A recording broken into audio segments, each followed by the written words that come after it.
organization of this very important topic, the Battle of the Little Bighorn. So, Hello everyone, my name is Michaela Gilbert. I was a first grade teacher. I was the first grade teacher at Arapaho Elementary, and I worked with elders to learn to speak Arapaho, so I was asked to work in a kindergarten immersion classroom. But currently I'm working on my doctorate at the University of Oklahoma that is about culturally relevant pedagogy and the importance of cultural representation within curriculum for Indigenous students to decrease negative behavior outcomes and increase academic outcomes. Thank you. My name is Gordon Yellman, a member of the Shawnee Tribes from Concho, Oklahoma. My previous position was a tribal historian for the tribes. I've been working for my tribe for 33 years. And I currently serve as the acting executive director for the Department of Language and Culture. And I want to mention too, my mother is a road member from here. Her name was June Ann Amos, and my grandpa was Frank Amos, and Nellie Amos. So it's good to be home again. Aho.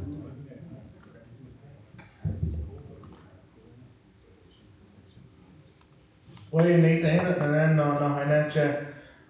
name is Juan Willow. I'm with the Tribal Historic Preservation Office.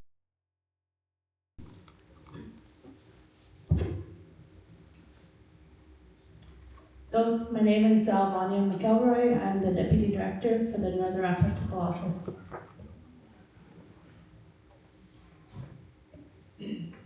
My name is Markeisha Mekshum for them. I'm here representing the Lord Rusu tribe.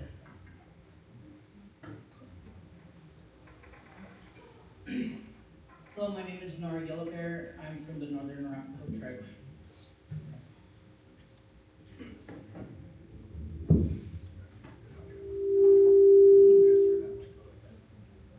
Dos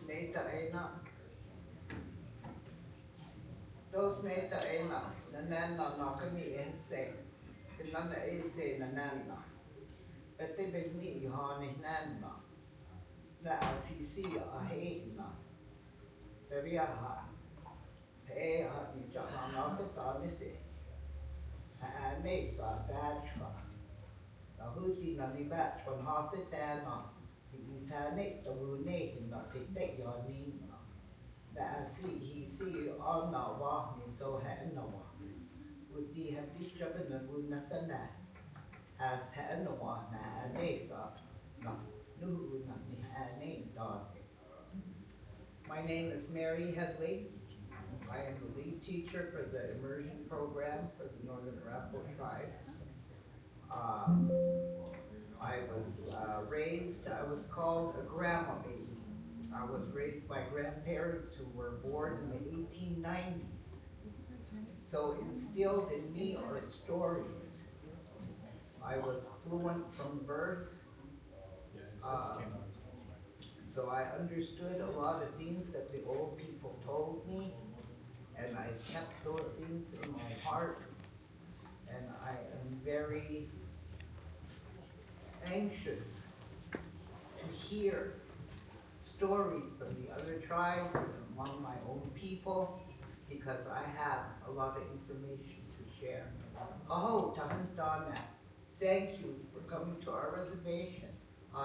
San all together. So what's Nenida? Indians everywhere. Aho. Good morning. My name is Roger Eller. I'm with the Rosewood Sioux Tribe. We're here with the communications team. Good morning, everybody. My name is John Miller. I'm with Rosewood Sioux Tribe, and I'm the general manager for both of our radio stations on the Rosebud. They are KINI-FM 96.1, called Hits 96. It's a commercial station. And also we have KOA-FM 88.1.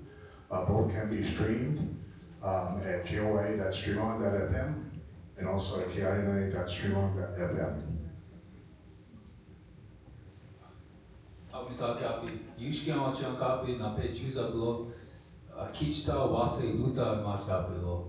My name is Gunnar. I'm from Rosebud, and my name is Red Painted Warrior.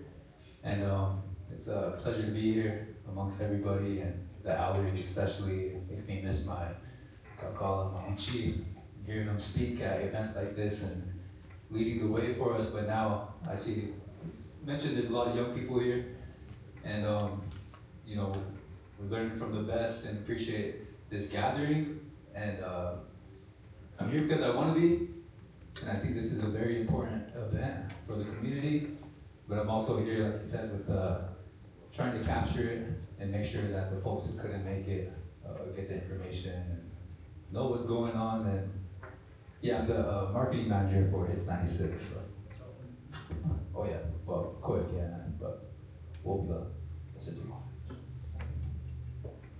Midakapi, Chatawashana Pechusapi. Chataluta Vimachapi, Naha, Chanupasapa, Imatahan, Sichangu Lakota, Oyate. Good morning, my relatives.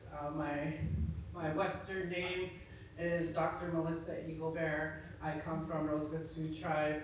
I'm very honored to be here.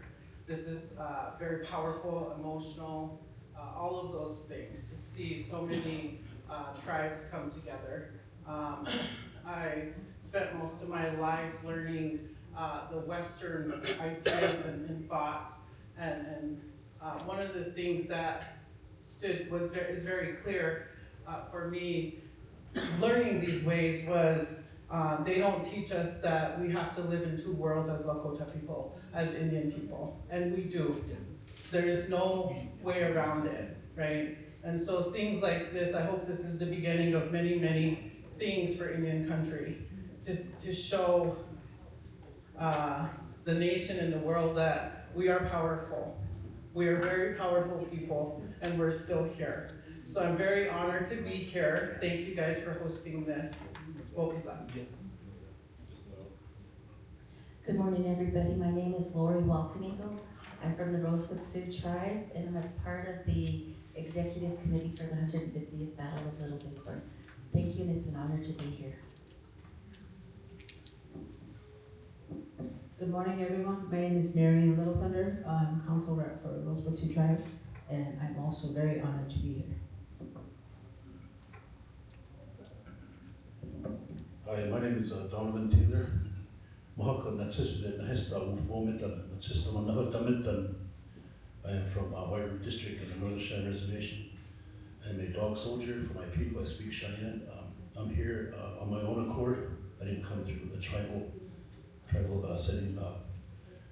It's really significant. I'm a park ranger in 1994-95 and solid that tour guide for the Little Bighorn College in 1996.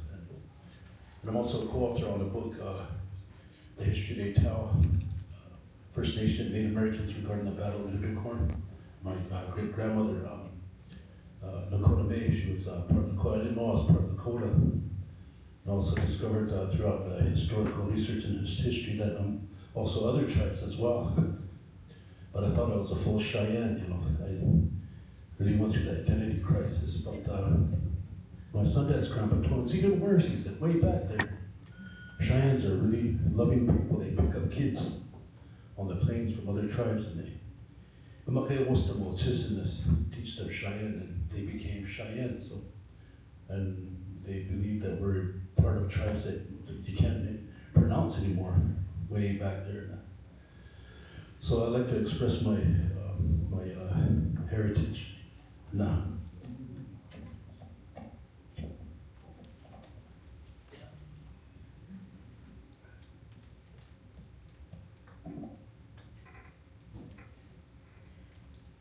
Niskoyat Nashve. My name is Francesca Pine Rodriguez. I'm Crow Northern Cheyenne, and today I am with Indigenous Media Freedom Alliance.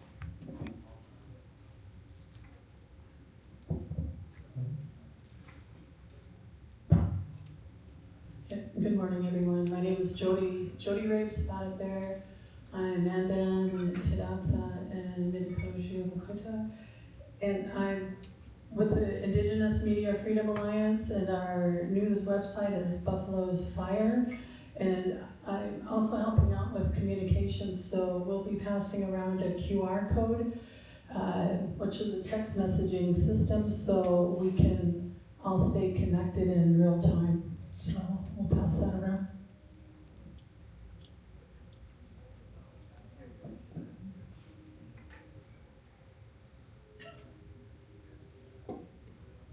Hello guys, my name is Anthony. Today I'm here with my grandpa. Good morning. I'm grateful to be here for this meeting today. I've been to a couple of them, a little bit. But yeah.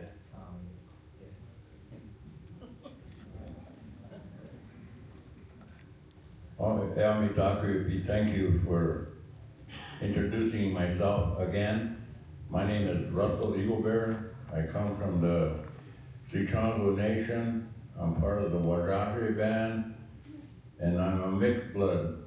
I have a little bit of Ogallala blood in me, but I don't want that to get out. And I do have Northern Cheyenne blood in me. One of my great-grandmothers was full-blooded Northern Cheyenne. And so I'm really involved in this 150th anniversary coming up. And I want to see it through, or at least be part of the event. I was in, the last time we had a gathering of a lot of native people with Standing Rock.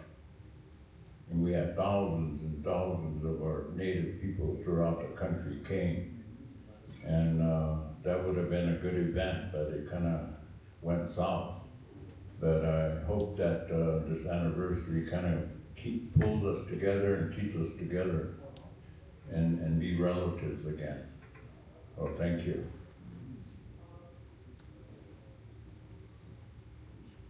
Good morning, my name is Mike Burbank. I'm representing the Rosebud Sioux Tribe Alcohol and Drug Treatment Program. And I also have been part of the planning and preparations of the 150th Battle of Greasy Grass.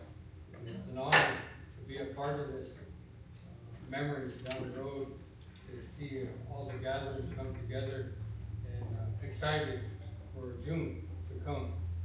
I know back on the Rosebud there's been many meetings, and people stepping up and taking a part, an active role in what's going to take place.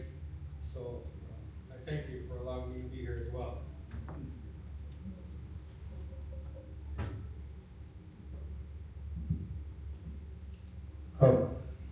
Me Dr. The country won't do you cinema from coordination from Canada come down to get information to this gathering of the Little Bighorn. There's supposed to be some other relatives of mine coming down, but somehow they didn't make it down. Dr. Nina Wolf, be down there. I know for the invite to this beautiful gathering that's gonna be taking place, coming through the northern Arapaho to the canyon, or in the beautiful country you guys have here. Back home, you guys told me here, you got over 2 million acres here belong to the Arapaho. Northern Arapaho, but back home, we only live on 2.8 miles reservation over there. So you guys got beautiful land of Nina Wolf, get down there, allow me to be, I hope. My name is Penguin Yidika from Bighorn, Canada, and good morning to everybody, and happy to see everybody here, and I'm really looking forward to this meeting here. Oh, that was.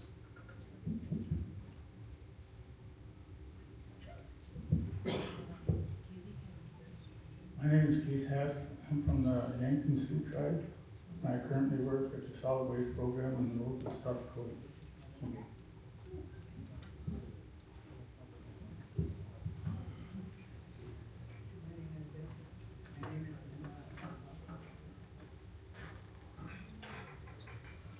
My name is Lenora Fastbach and I work for the Rosebud Sioux Tribe.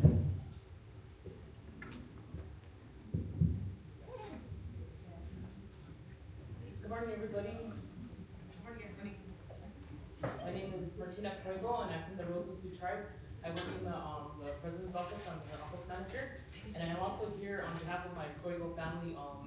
I'm the descendant of Chief Koigo, and also the granddaughter of Ivor Koigo Sr., who's a Sichongo pole talker for our tribe. Thank you. I'm really happy to be here. Nice to meet you all.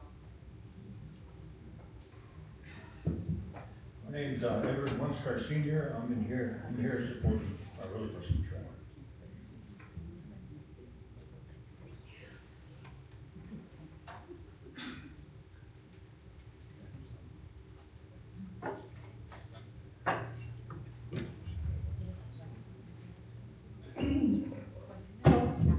Liaka, from Liaka, Hippopotamo Stage. Now, second off, it's I say good morning to everybody, greeting you. I'm glad to see everybody here. I am part of the planning committee. I also am the HR director for the Northern Arapaho Tribe. Dos Nora Willow. I work for the Northern Arapaho Business Council. Dos Session Brown, whatever we have to say that.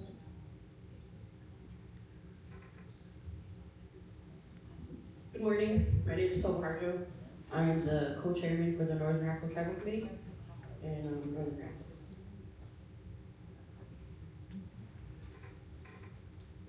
Those Kasich. My name is April Goggles. I am Economic Development for Northern Arapaho Tribe.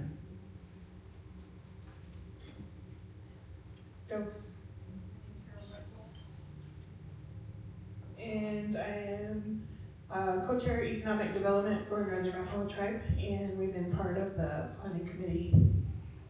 How for being here.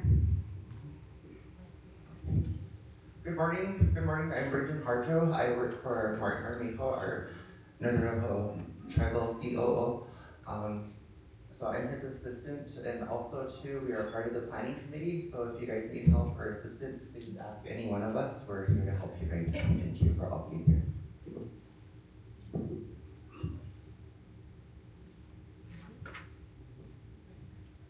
Zanbechu, Zangave, Nenai Jennifer Vinho, and Nunosori. So I'm actually a member of the Eastern Shoshone tribe. I'm a direct descendant of Chief Washiki. I'm somebody who's not a separatist. I believe that there's power in numbers, and coming together today and seeing so many nations represented, it's a good feeling. It's a good day. I thank everybody for being here. I also work for Martin's office. I'm a community coordinator, and really excited to be part of this. Thank you.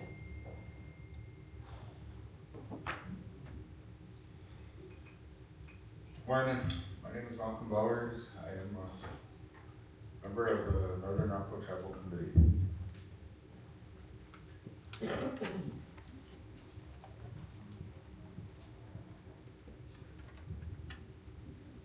Good morning. My name is Lucy Davis, and I work for the Rosebud Sioux Tribe President's Office as the Legislative Officer. Nice to meet you.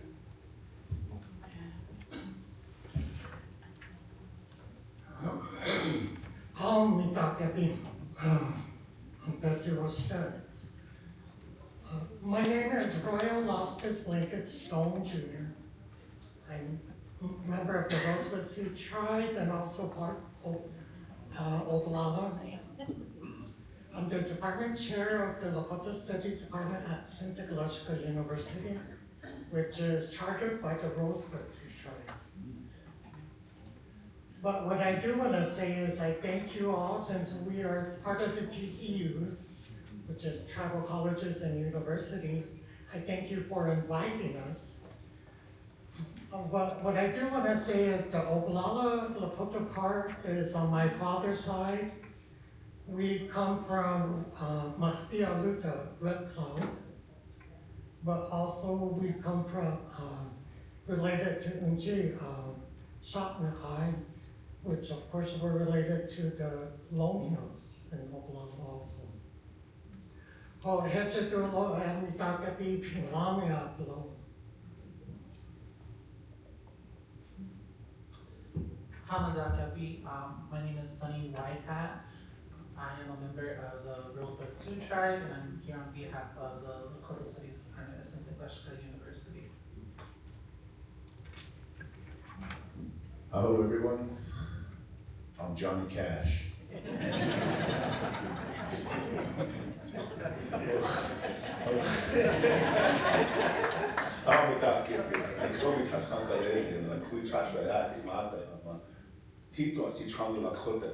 Hey everyone, my name is Michael Spears and I come from the Sichongo Nation. And, like you say, surrounded by South Dakota in the center there by way of Bozeman, Montana. And I'm a faculty member at the State University. And I just want to say thank you for having us here. It's wonderful to be a part of this living commemoration of our solidarity. And I'm looking forward to hearing not only the stories, but the active participation and remembrance, and honor of why we fought, and not to forget that this isn't just a gathering and a show to have fun or whatever. We did that for a reason, and we came together to fight for our solidarity, our sovereignty, and to remember the nameless and the faceless who left, and also to remember the power of our women and the children that were in the camp. The reason why we fought and the reason why we came together.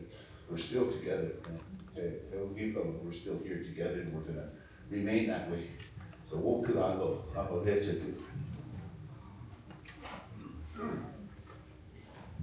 my name is Alvin Barrow Sr. I'm a Rosebud Sioux Tribal Council.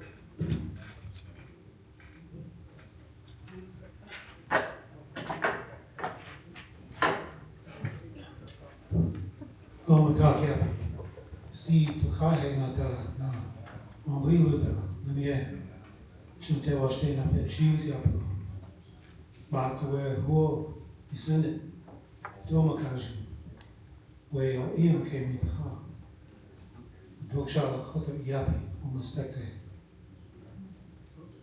Hello, relatives. My name is Steve Leaderchurch. I'm from the Rosebud Sioux Tribe. I'm very, very proud to be part of the CHR program there in Rosebud. And we're going to work together a long time ago. 150 years ago, our grandfathers are doing what we're doing, but they went on to all the agencies and gathered up all the people that wanted to live the old way, get away from the government's lies, promises, and all of that. So they ended up over there at the Little Bighorn. And on June 25th, 1876, that infamous battle took place. And that's why we're gathered here today. Similar, we're gathering. I've been going there for 19 years. I have a group called Descendants of the First Ocalas, the Great Sioux Nation, at the Greasy Grass Creek, also known as Battle of the Little Bighorn, June 25th, 1876. When I first heard of this gathering taking place, I was really, really glad, really happy. And a young man named Chris Eaglebeard is the one that's spearheading this from Rosebud. And I try to be involved as much as I can. Years ago, we fought against each other, against the white people. We were on the same side. And now today, we're working with the Washichus. And a perfect example is there's some 3 people sitting here to my left. We're going to work together over at the camp, the designated camp area, at the Real Bird property, the battle grounds there. And I'm really, really glad that things changed over the years. working together with, I want to ask them to stand up because they're going to be helping people with their first aid. They're from Boston, they work with the Roseville Sioux Tribe. You know, give them a hand, they'll be helping you with their first aid. Who has to without helping? I'll put to wash day.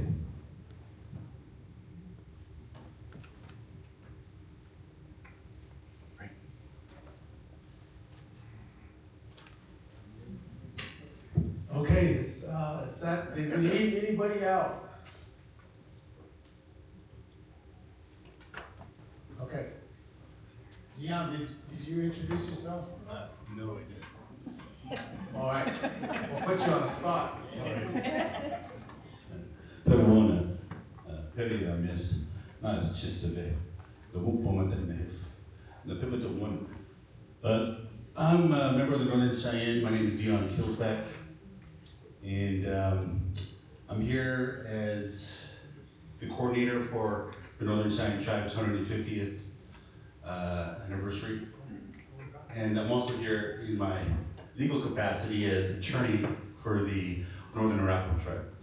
So when we talk about allyship, the Northern Arapaho gets it. They hire the best attorneys in the country. And if there's something we can learn from the Northern Arapaho, we can learn from them here. Why? Because the Wind River Reservation wasn't theirs, but they're here. They're not going anywhere. Let's apply that same energy to everything else, right? For all of our people, all of our tribes. It's all our land, and we can get it back. So it's a great story, and I'm glad that the Eastern Shoshone showed up and expressed unity and one people. It's great. One of the things that I know that we often do here is we tend to hear each other talk, and it's great to have stories, but one thing that I like to do is keeping my bosses in line is making sure we stay on track. And I'm not trying to be disrespectful, but we have a schedule, and a lot of people have come from hundreds, if not thousands of miles. And your stories are all important. We're not trying to say that they're not important, but we're trying to say that we have a schedule, and we want to make sure that we have the tasks that we agreed that we would complete or update you on, so that when we get there on June 25th, that we're organized. So out of respect, can we remember that the mic is important, but it's more important for us to stay on track so that we can complete the tasks that we committed to. So if you want to, if you want to talk about stories, that's great. We ask you to step outside and you can have those stories. But we do have a schedule to keep, and we have a limited time and space here. And just like we did at Rosebud last month, all this stuff, it costs money, time, whether it's space, whether it's refreshments, whether it's you guys, traveling, getting, money for travel, getting time from your work as workers or from government. We know how precious this is in terms of the time, but also the effort. So out of respect for everybody here that's made that journey and committed to it, let's stay on track. And if I can be of any assistance, Cordelia and I, we all want to help and go about this in a good way. So I'll say that and turn the mic back over to our leaders up here, Mr. President Frank. Okay, I believe we got a couple more people over here. Go ahead and introduce yourself, Valerie. Hamadak Yapi. My name is Valerie Adams. I'm Oglala Sioux Tribe. Currently the public relations for President Starr comes out, also on the communications team. I wanted to notate that Tony Gray will be doing side interviews as part of our collection of information, and also emphasize that, we're here, and I'm happy to see so many people that have been coming continuously to the meetings and all of the new faces. But I want us to understand together that as 150th, we're planning this for the youth. We want them to learn this history, we want them to be proud of themselves and to go forward with it. 50 years from now, most of us won't be here. So we really want to make sure we emphasize that with today's information. Thank you.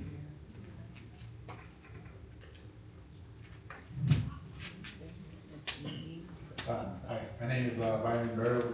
I'm from the Laos Sioux Tribe. I work with the Secretary's Office, Archival Records Management. Iyoha chante washle na pechiza. So shina zaka tanira kimachi api. Shina lezeha emantaha wambui hokhbi alwati. Good morning, everyone. It's good to see you all here. My name is Tashina Safa Thunderhawk. I am currently working with the Oglala Sioux Tribe as one of the Secretary's database technicians. And it's good to see you all. Thank you.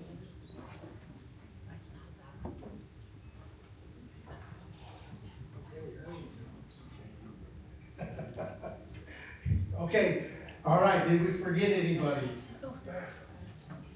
We did. Stephanie, go ahead. My name is Stephanie Starkins. I'm just gonna buy the food, so excuse me.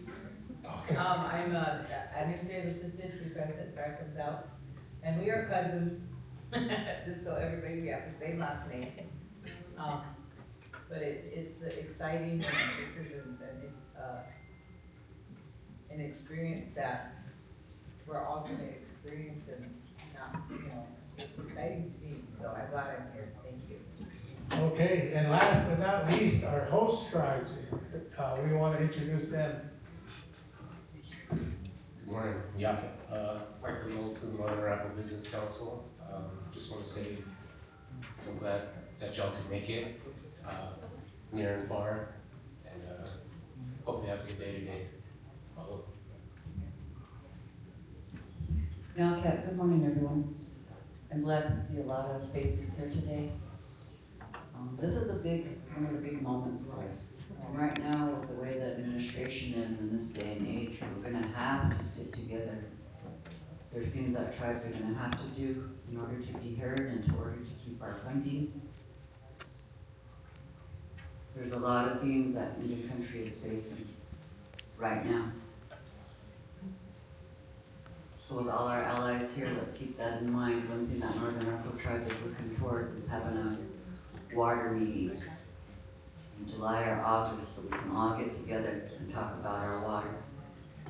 So I just want to make that announcement now, so you can keep that in the back of your minds. But these are things that affect our daily lives, our water, our land, our medicines, our resources that we have. Right now, in Indian country holds 70% of this world, of the natural resources here in the United States of America. That's why they're wanting to look at our land for things that they think that they're gonna throw away or they're gonna forget about, such as mill tailings. We have mill tailings here. So those kind of things that we're facing as tribes, we have to all stick together. So I'm glad, I hope everyone is here. Look forward to meeting and visiting with you.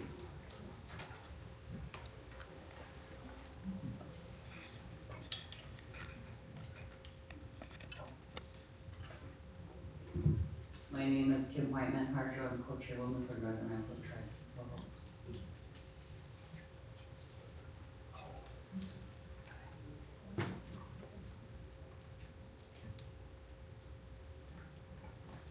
Good morning. Like I said earlier, my name is Martin Armejo. I'm the Chief Operating Officer for the Northern Arapaho Tribe. Thank you for coming. Okay, all right, I think that's it for introductions. Introductions, a crowd this size takes a long time. And it's good to hear all the people here from different nations. And, I always try to have my staff keep track of what tribes are here, who's represented, or who came here on their own and things like that. We write those tribes down just for our records. And to our media people that you see up here in the front, it's being broadcasted back home and even on the YouTube. So we have our local colleges here. We're trying to collaborate with other colleges so throughout this process here, and we encourage all tribes to do the same. This is why we have these meetings here, is so to give each other ideas.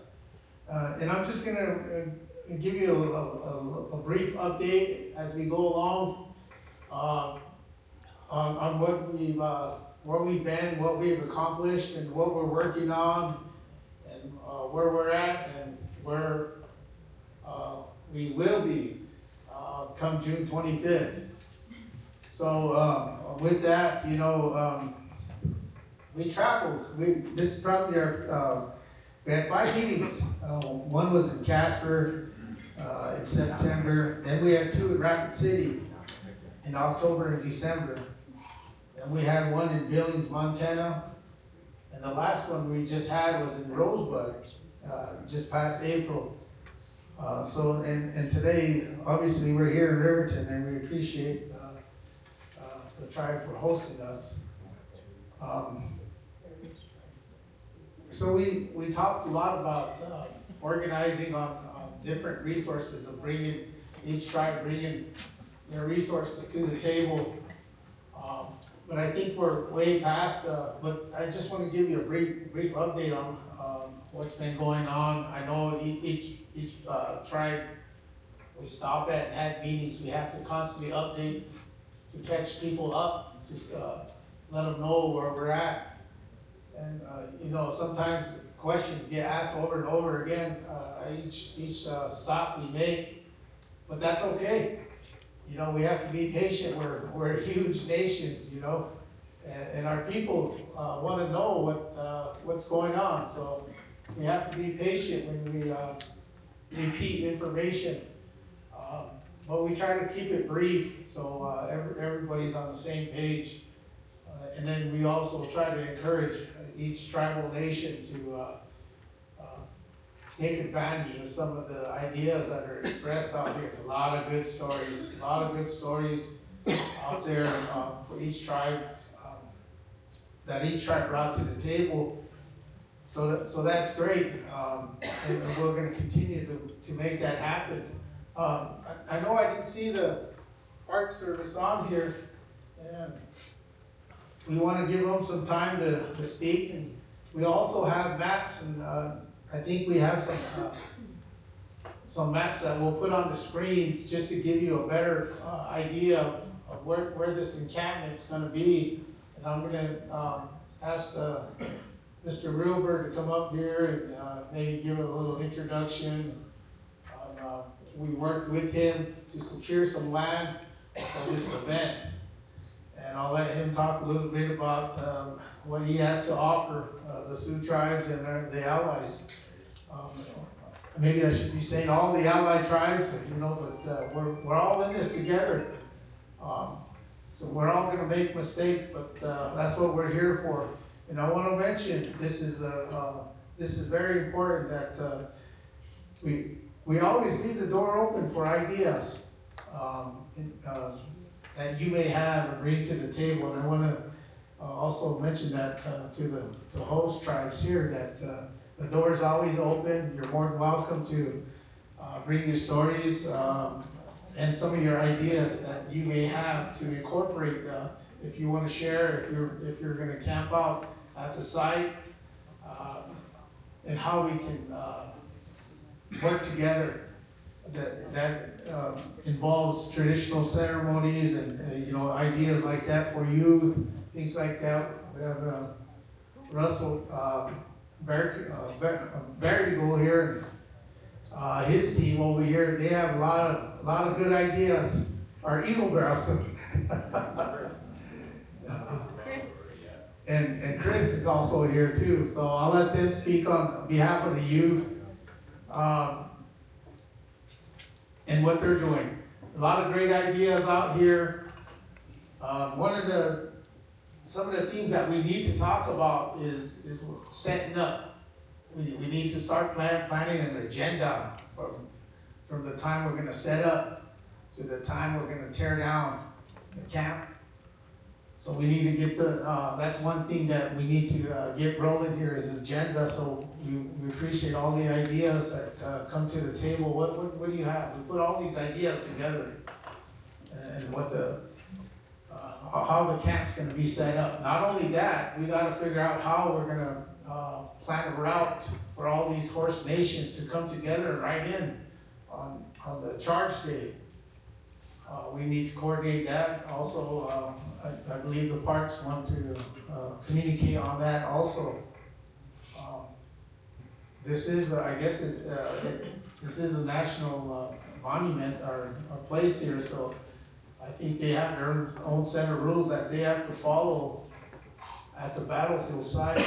But I just want to mention that, you know, we'll be doing our own events across the river. You know, maybe we'll start a war party. No, I'm just kidding. But we need to figure those things out. You know, it's crunch time. We got 1 month to figure this out. Well, a little over, almost 2 months, I should say, 1.5 months. But we need to figure this out and work together. I know that the Oglala Sioux Tribe wants to coordinate with Northern Cheyenne here and go after some teepee poles. So any other tribal nations that have ideas like that, I'm kind of depending on them to show us where we can cut some teepee poles and get them harvest for the camp. I know Russell from Rosebud wants to set up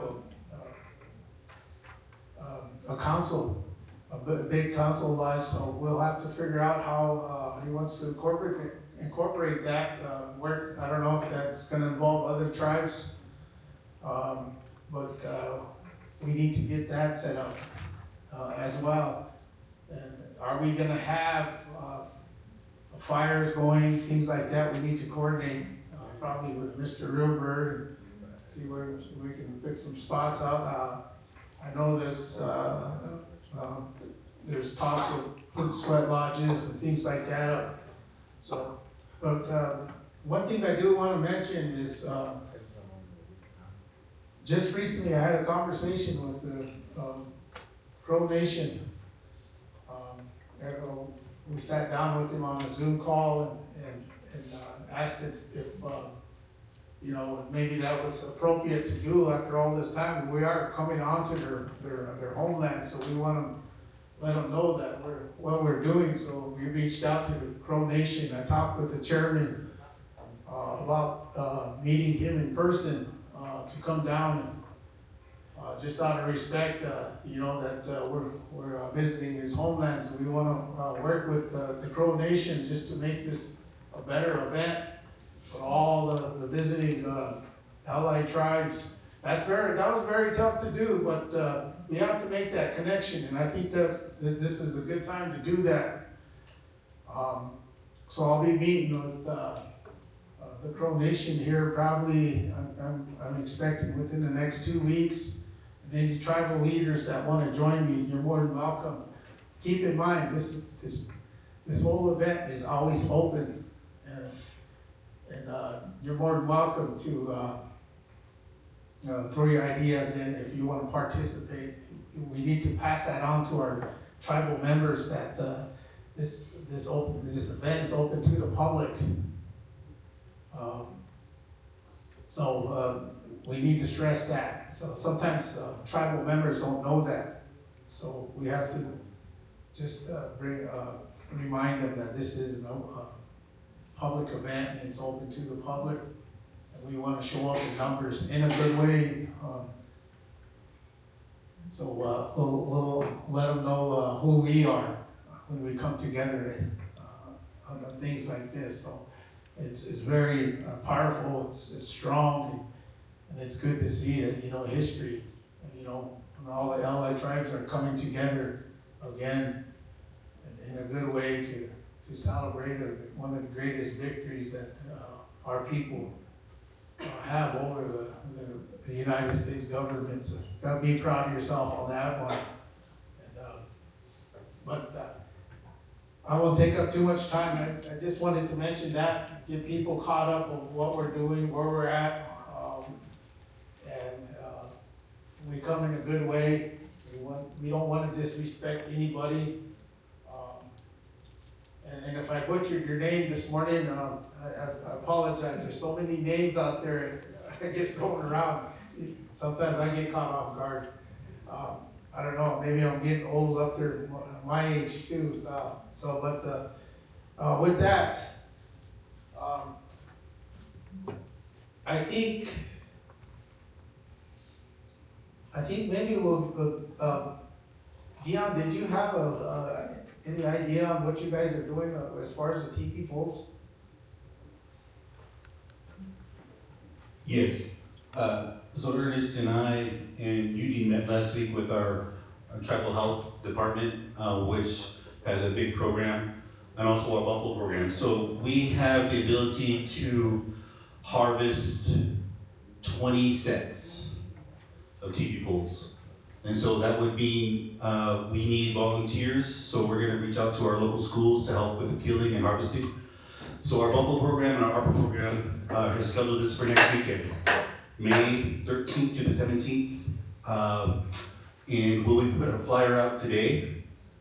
And so we want to invite tribes to assist in that. The 20 sets, obviously, you know, our tribe will prioritize a few sets, but we want to be inviting and welcoming of other tribes that want to come, because we know you guys in the Dakotas don't have the lodge poles, you know, accessibility that the Cheyenne and the Arapaho have.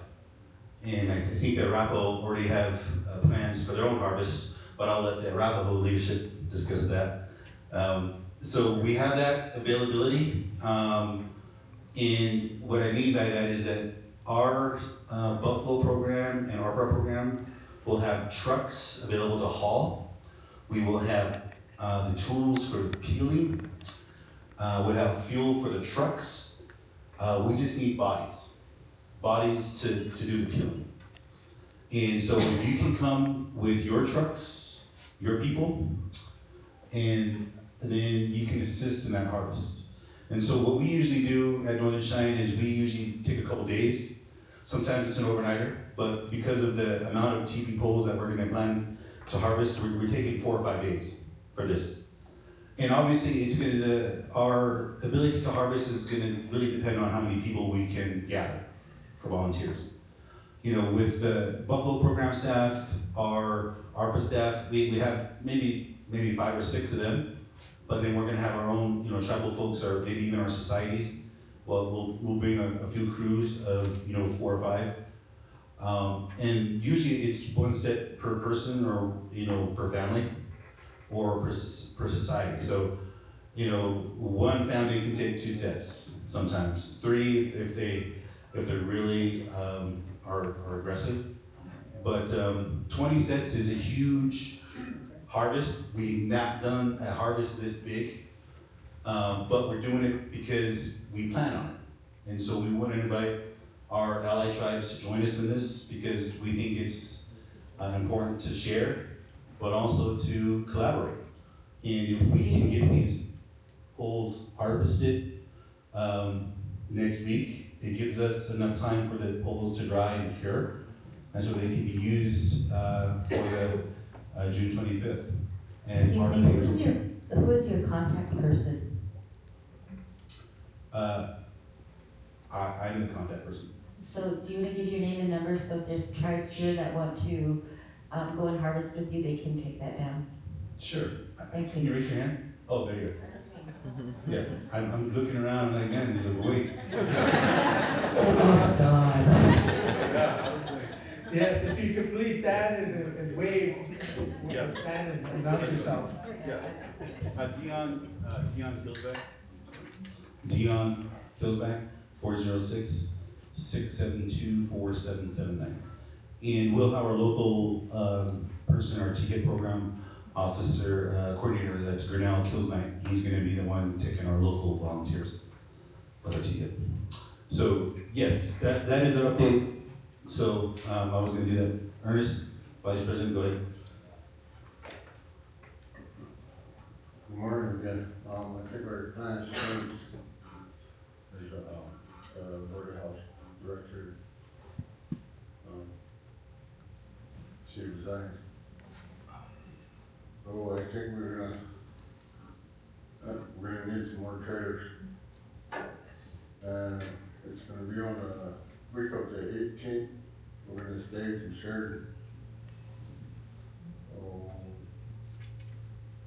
I'm not too sure, Teresa, you wanna come up here? I just heard this morning, or last night. Oh, that's fine, Vice President, you're more in the know than me, so that's fine. We can just, Last change? Last change? yeah, but then you can still, go with Dion. With any plans that have changed, then, Dion will have an update soon. Yeah, so so our leadership has informed me of a change. So I'll get that information and relay that, so pause. That's why we haven't issued the flyer yet. So I thought that was where we're at, but we'll issue the flyer and then I'll have all the updated information. So hold on that, our dates may be moved to the next week during the week. So instead of that weekend, maybe the week of the 18th. Harvest is on the 18th. The week of the 18th for 5 days. Okay, so it's gone from the 14th, 17th to the 18th to the 23rd of May. So that gives us more time, gives you guys more time to plan. So I'll get the flyer updated for that. We start on the 18th. Yep. 18th, start on the 18th. So sorry, I did updated information. No longer the 13th to the 17th, it's gonna be the 18th to the 23rd. So that's the update. I'll get the flyer out for you guys. So, all right. Thanks, Ernest. Thanks, Teresa. Yes, just a reminder, if you're gonna speak, you are on, live broadcast, so for the listening audience, probably should use the mic, so they can hear you and your question or your comments or your ideas. So, at this time, I know it's already 11:20, I'm gonna, let the Park Service come up here and, give an introduction on what they're doing, and maybe they, we do have maps that we can probably pull them up, and I think it's just the maps of, the battle, or, the campsites. I'm not sure what you have entailed, or, but I'll let, James come up and introduce himself, maybe him and his team, or if you wanna do it there, that's fine. Yeah, we can just do it here. Okay.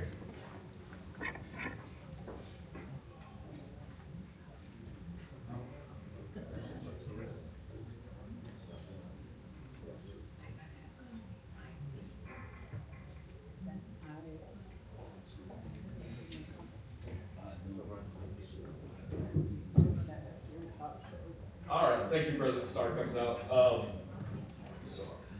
So everyone, my name is James Novitsky. I'm the superintendent at the battlefield. I've also got Melinda McFarland up here, or with me. She's our interpretation program manager. She's got a couple quick updates, just kind of on the park, the schedule coming up for the summer, and a couple items that we're working on. And then I'll get into kind of an overview of what we're looking like for the 3-day event with the battlefield. All right, good morning, everyone. I just wanted to update about summer operations. So starting Memorial Day weekend, if you're looking to come out and visit the park, we're going to be open at 8:30 to 5:30, Friday, Saturday, and Sunday. We're still in a closure due to visitor center construction. We are hopeful that the July 4th weekend, we will be open 7 days a week, back to that normal operational schedule, still working on an 8:30 to 5:30 operational time. And then the other thing to just kind of update folks on is if anyone's interested in highlighting stories that they want the public to know, we are working on temporary exhibits featuring various things that you would like the public to know beyond this 150th event, kind of capitalizing on this group working together to continue these stories past this large event for the public. So these can be moved around within the visitor center, be taken out to outreach events, school groups. So if anyone is interested in highlighting a specific story or want that story, please find me and we can collaborate on that. The other thing is we are wanting to make this event very welcoming to everyone present. So we have played around with the idea of having a banner at the sort of orientation welcome booth that highlights sort of messages of welcoming in the various languages. I did have someone on my staff reach out to the variety cultural commissions that were posted on tribal websites. So if you wouldn't mind stopping by, I just want to make sure that the spelling and the phrasing is correct on this. So we have kind of a rough copy for that. Yeah, so for the event itself, the 25th, 26th, and 7th, what we are planning at the park is a 3-day anniversary celebration. With that, we'll be closing the park down to traffic during those 3 days. We are working with the Crow Tribe and the chairman to get a parking agreement set up where we would have off-site parking. We would provide a shuttle service to the park from that off-site parking. And then we'd also have a shuttle service within the park that goes from our visitor center towards our Last Stand Hill Indian Memorial, and then all the way out to our Reno Bend team property. So with that, like I said, it would be off-site parking during those 3 days. This is to allow the amount of visitors that we're going to be expecting in the area. We don't have a lot of flat land at the battlefield. We don't have a great area that's conducive for this type of event, so we'll be mainly using our visitor center parking lot and roadway for a lot of the event space. With that, we are also trying to set up different cultural booths, educational booths, and have also sent out a message or a letter to tribal leadership about also the inclusion of teepees also for cultural demonstrations during the event. With that, we've got to get a permit. It's basically just a piece of paper for us for tracking. We have several of those permits here. Those permits would be for individuals that are speaking at the event, wanting to set up the cultural booth, wanting to set up the teepee, various different cultural demonstrations, whether it's drum groups, dance groups, any of those sort of different items. With that, we've got quite a few of the permit forms that we need, and then also W-9 and honorarium. And Melinda, will you talk about the speaking of the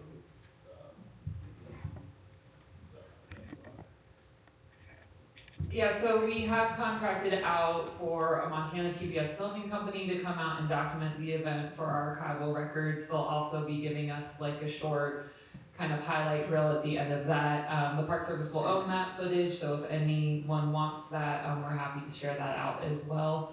Part of that is they are able to put in a microphone to the sound system, so recording speeches again, so we can share this kind of beyond the event. So if anyone is speaking at the event, we would appreciate a just signed release form so we can share that talk and that footage out. I have a question for you guys. My name is Christopher Cooler. I have a question for you guys. So you guys are gonna host an event on your guys' property, which is the site of the battlefield. You're requesting tribes to come provide services to make the event look good. What are you guys gonna provide for our event down the way?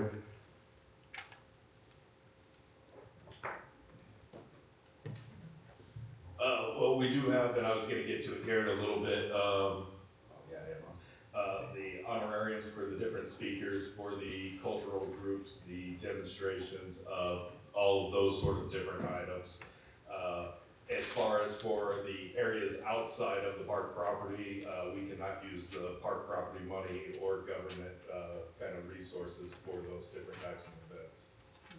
Okay, so just so I'm understanding, and I don't mean to offend anyone too, if we're offending anyone, but the only way you'll help this cause for the 150th is if we come to your event and speak on our history.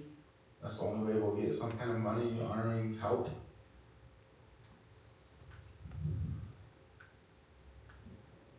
Yes, with park funds, it has to be used for on the park property. Okay, so then that adds on the bigger question. The bigger question is, what is the main purpose of your guys' event up at the thingy? If it's not to acknowledge what the nations are going to do, what is the main purpose? Are we gonna celebrate the senators? Are we gonna celebrate the congressmen? Are we gonna celebrate the Park Service? Or what is the why for that event? The main purpose of the event is obviously to celebrate the 150th anniversary. We've been working to do a balanced event on that, coming to these various different meetings, having our own meetings with the different tribal nations.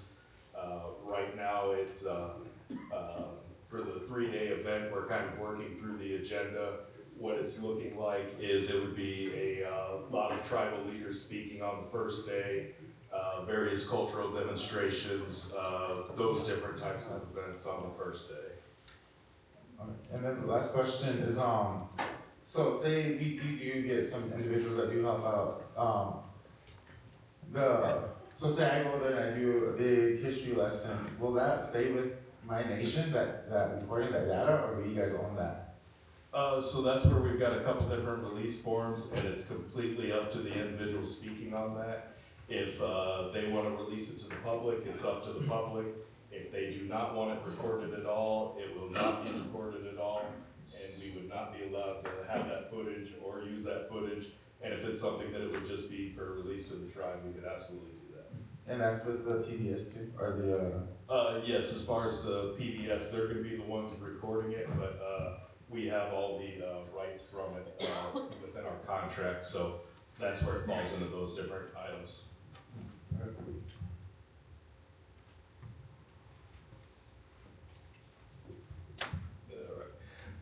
Yeah, so I guess I'll go now into kind of a little bit that I alluded to, what the agenda is kind of looking like at this point. We're working on a 3-day agenda. We've discussed starting off with a entry of nations, basically from the Last Stand Hill area, Indian Memorial, where various nations bring their flags down by our main stage, which would be at the Visitor Center. In that area, we'd be setting up different flags and different flag holders. There would be playing of the flag song. There would be also the national anthem afterwards. We've been in discussion with Montana National Guard about possibly doing a flyover for that as well. Then we would do a moment to kind of remember the veterans, for all the different veterans that have served in the military. After that, we would kind of go to an opening prayer. From the discussion from the last couple different meetings, it sounds like Arvo Looking Horse was kind of the one that was kind of the highest, most recommended for that. We would then go into a welcoming from the Donald Trump and Adolf Hitler, the best people ever.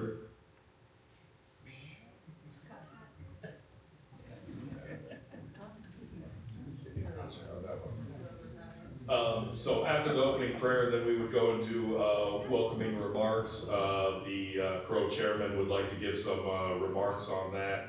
And then throughout the day, it would be a variety of different tribal leaders, tribal historians, and different cultural demonstration groups, education, also different horses coming throughout the park.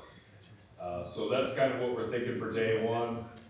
Day 2 and day 3, we've got a little bit more time as far as the speaking, so we kind of opened that up a little bit more to longer format, different discussions with those different ones. The Northern Cheyenne had mentioned doing a couple different presentations, honoring Thomas Marcus, presentation on the late Senator Ben Nighthorse Campbell, and then also a parallels of the Washita battle.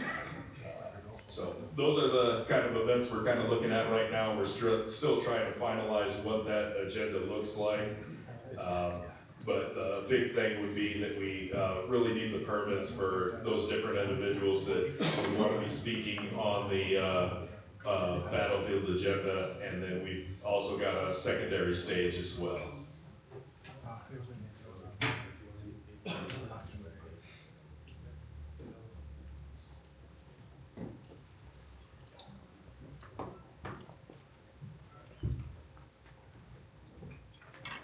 Okay, thank you, James. So we're gonna have one more speaker here, then we'll go, into lunch.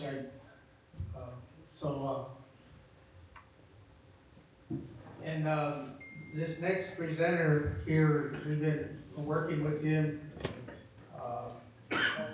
in securing the land there, and, you know, we're very grateful he agreed to, let us use his land, it's private land. So, I'll let him speak a little bit about, his area there. Brian, if we could probably pull up some maps there. And then, if you wanna, maybe if you come up here, so the crowd can take a better look at, who you are. Yeah, we'll put you on the spot. So at this time, I'm gonna turn it over to Mr. Reelberg. He can introduce himself.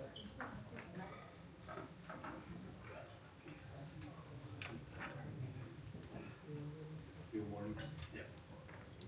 It's still morning, I think so. Good morning. It's a good day.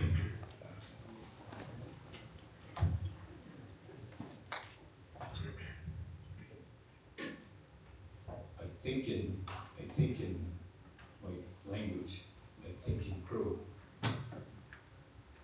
So English is my second language, so I say things backwards sometimes, so when you're listening, you have to kind of work with how that goes. So you can just stop me anytime, and you can look at your cell phones too. So you know, even if you're looking at me, just go like this and just use your cell phones. That's all right. If you want to get up and leave, talk outside. That's okay too. You got to release from our eye-to-eye contact kind of thing that they do, you know, I usually.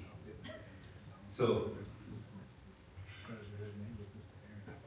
I started a while back, last year. I knew this thing was coming to hang around. I don't know, I'm kind of like I think I'm a warrior, Frank. I rode those sagebrush. I swam the little Bighorn when it was flood stage to say I could cross it going after horses.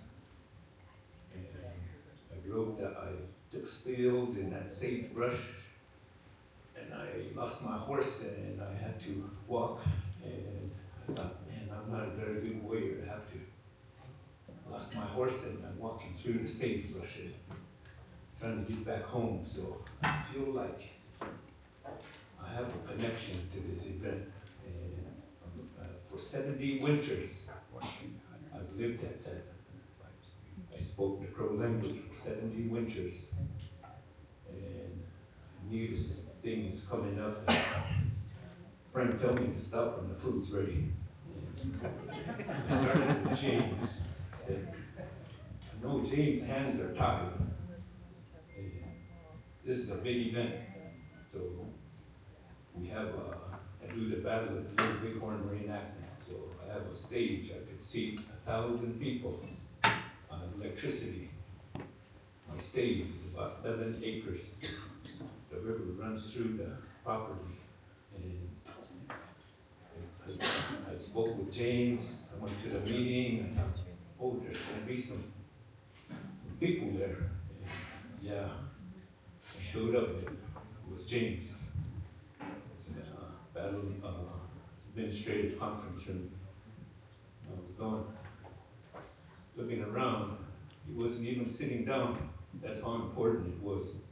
He was standing up, and usually when you're meeting, you sit across from each other, and supposedly you were standing up, and I thought, I wonder if I came to the right place. And I asked him, who else is going to be here? He said, it's you and me. All right. So I said, I got land down there. I know you guys got to do background checks, permission, permits, and everything. I said, well, just let people know that I'm down there, I wanna offer this.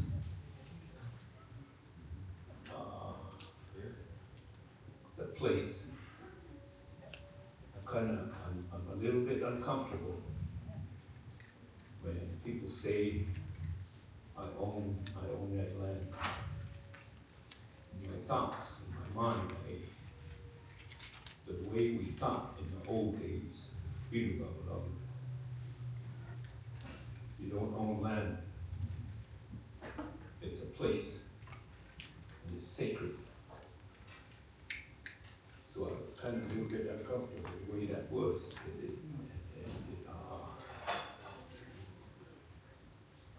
I know that you guys have okay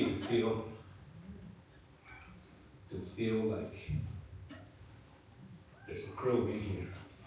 Okay, so I married a Blackfeet. First time I went to Blackfeet country, man, they didn't even like me. Oh man, a lot of women too. Their family's big, there's a lot of women in there. The women kind of hang on to that. Men, we have a way to say, let's sit down together and tell when we count to 2 and stuff like that. There's a way that we did that with tribes all the time, with each tribe. But women, you don't sit with them. So they hang on to that and they say, oh, that is crows. What do you bring a crow all the way to Blackfeet country for? You know? But I had fast horses. So that's how I got to Blackfeet country. She had fast horses too. So I thought Blackfeet would have got fast horses, that's a pretty big deal. So that's why but it's okay to feel it grow. So, but to camp there, I think we have to go back. Where's Dion? Dion took my advice and walked out, huh? Yeah, that's all right. I just wanted to tell Ernest, when you go after those poles, leave them at the place so you're not trucking 50-some miles or whatever you guys want to take it.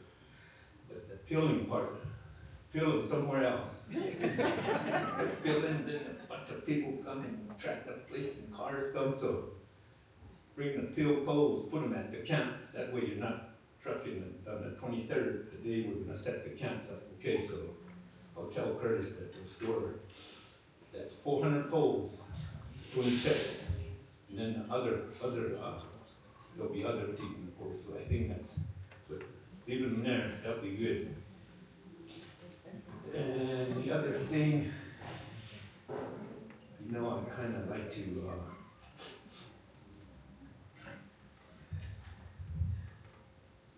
guys are good people, and just want to remind you a little bit of sacred things that are there when you come to the place. We've had lots of ceremonies in the place. And when you come there, the people that actually come to the place, would be good if we talked about respect before we got there, in your lodges, in your own lodges. But take care of my lodge. You guys take care of your lodges, and there won't be no need for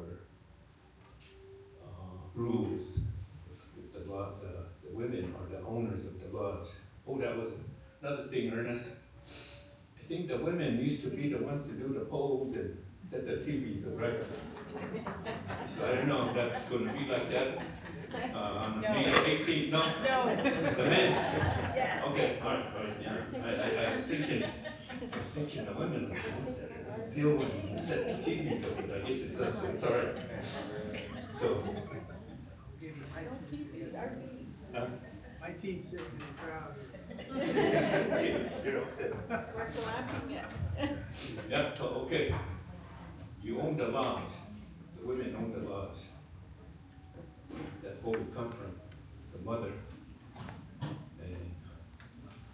And the river, the water is the mother. And the lodge is the mother. And the dirt, the land, is the father, the creator. So without one, they're not the same. In public school, they say Mother Nature. Okay, that kind of sounds good, Mother Nature. But without a father, there's no creation. So when the people come, before they get to the checkpoint, they bring a good spirit. It'll be a good camp, but I kind of think whoever security is, I forget what we're gonna do. I think we need a little bit of policy so that we can warn you if you're not, there's misconduct or different things. We need a little bit of say. This is your first warning. If you still want to bring stuff on that's not good or have a negative energy, we'll warn you. Next time you might have to go someplace else because this is the camp. We pray there. We have a Sundance there, but the Sweat Lodge is there, at the Native American Church there. We fast on there. My grandma fasted on that ridge. I almost said that ridge we're going to ride. So I included myself in this ride. I'm wearing my shirt, and I work on it and everything, and I'm ride a paint horse and be in there, but I always thought, maybe they don't want bros in there.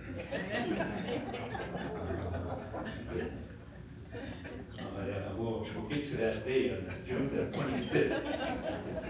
We're gonna ride on that property there. And maybe we'll go see James on his place, see what he says.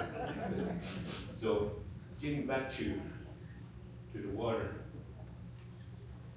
the river runs right through the camp. And when we camp, there's some bends on that river. I wanna do a thing before all the kids get there. Russell, take care of the water, the river crossings, and things like that. That's important. June 25th, water will be high, but it will be good. I think we can, like I said, I swam that thing in flood stage to say I can do it. But there's a lot of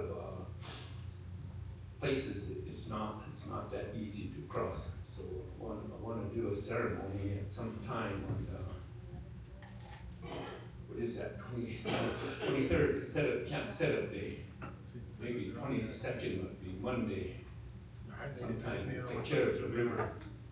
The way, maybe you guys have a way, and each tribe will have a way to take care of the river. So that, I think that's important, that take care of that part of the safety and health.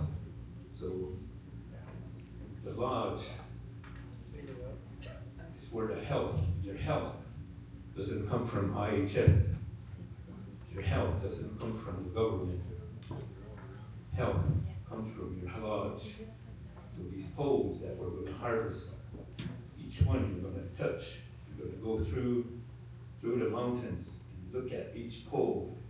Look up to the sky like this through there, and look to the ground. Look at that pole, and you don't know. That's where your health comes from. Health doesn't come from outside of yourself. It comes from that tree that you're looking at. Then we harvest, then we peel it, then we get a really good rope.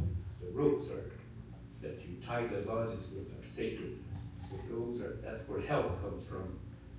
So I'm 70 and I feel like I still have a lot of years to go, and I still put my own TP up, and I used to try to have a good camp where there's food, where there's water for the horses. So the way we're set up now, we can do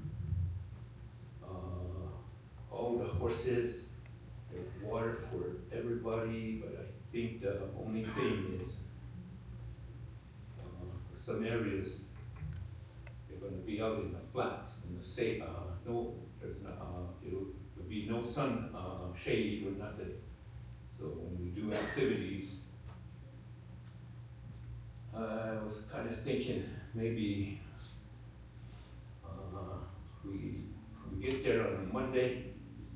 You guys can kind of look at some areas where there'll be shade to do activities. But if you don't mind sitting out in the sun in the flat, that's all right too. But I think we've got good areas that I've used to do stuff, and we'll have to go through on Monday and Sunday when you guys, whoever coordinators are that show up first, we'll start working on the campground, camp selections. But we have, like I said, I think there should be about 100 acres that we can set up all this equipment and all these teepees. And if we need to, there's still some other places that, some of the places that we want to keep. I think, what'd you say, Kelvin? Kelvin was going to do the horses? Yeah. So, There's horse coops out on this thing. You said you had some property. yeah. Space where we can horse coops, stage for horses, water. Yeah, yeah. I think, where's the big map that we had that was, Which one? They're all out there. okay. The first one? It's kind of hard to see, but whoever's bringing horses, we can, Real quick, if you have your camera or your phone, you can go up there. There's 4 maps up there. One of them is the actual battle site or the camps of where the actual our ancestors camped out. And I don't know, I'll just point them out. You can take pictures with your cell phone, but this map right here shows the camps that were the actual camps of our ancestors back 149 years ago. And it's all this, the camps right here. If you could just take I'm not tall enough, but.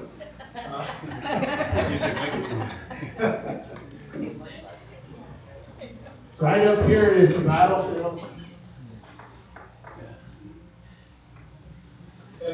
And right here is the little Bighorn River.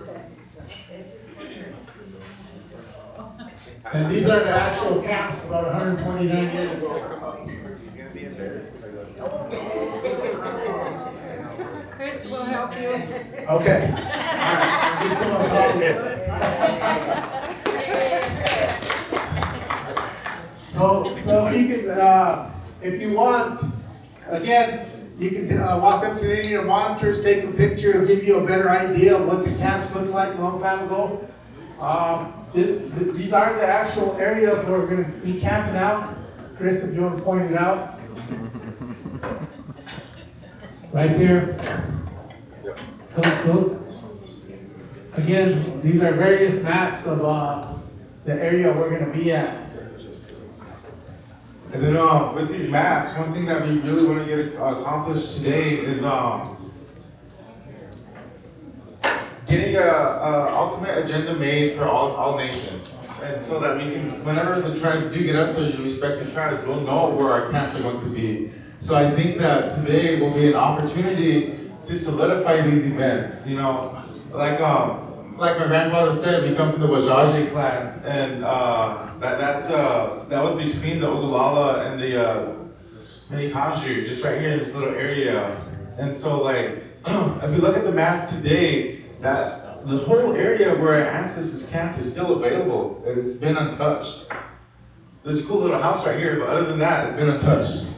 And so that's our main goal for today, is if you want to connect those same horseshoes as those nations, or if you want to make it a little bit wider, because now we have vehicles we got to look at. Now we have equipment we got to look about too. But that was the main intention behind, first off, I want to thank you guys for allowing us to dwell on the land for this event. But that is our main, this is our main goal, is how are we going to recreate this today? That is our goal for today, after we get back from lunch, because it smells beautiful. Yeah. Right, that one right there. Okay, so up over here, right off the interstate, is where the battlefield is at, the National Battlefield Monument. And just about a mile south of that, off a little service road, frontage road, you get the Wilbur land that they have offered up for this. And this is really beautiful, because not only is it the land our ancestors came from, it's where we prepared for this big battle. And I know that the Forest Service is going to do their event, but that's on private land these days, same as ours. But we're allowed to do our event here without no restrictions.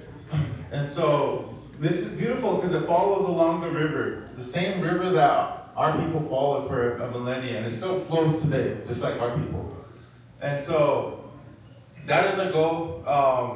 There are a little bit of areas in this area that are kind of like hilly that we need to consider too. And the big part of it is once we get these areas figured out, our security is going to be the next big part. And then once we get those two things figured out, everything else will fall into place. But that's kind of what the real birds have for us, is this whole section right here. And it's beautiful.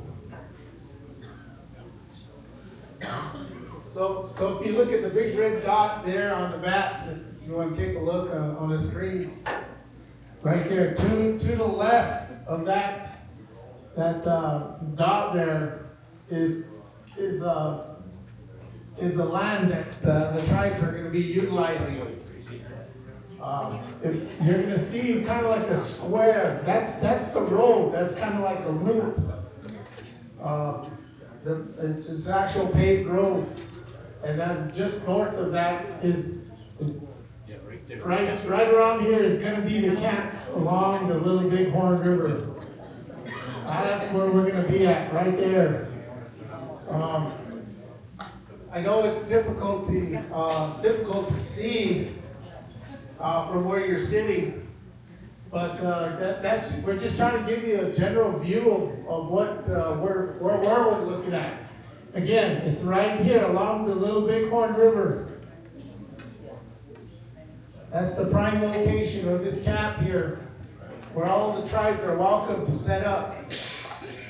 And we can show the actual encampments of each tribe on other maps that we'll put up there throughout the day.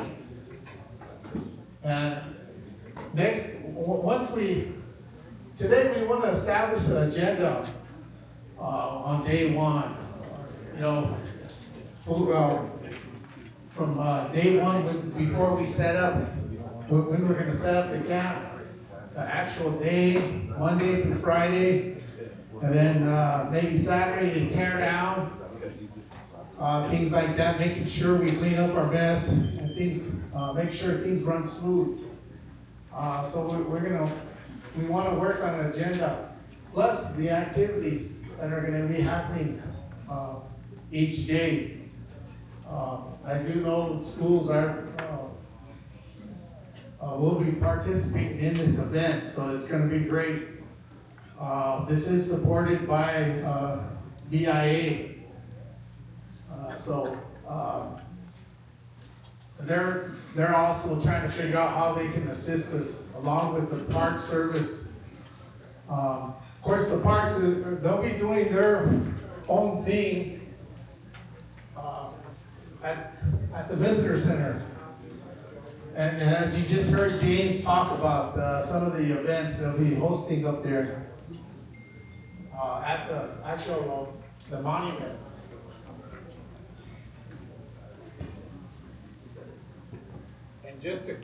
And just across the river there, we'll be doing our thing, our own activities there. We want to make this a clean, safe event, a fun event.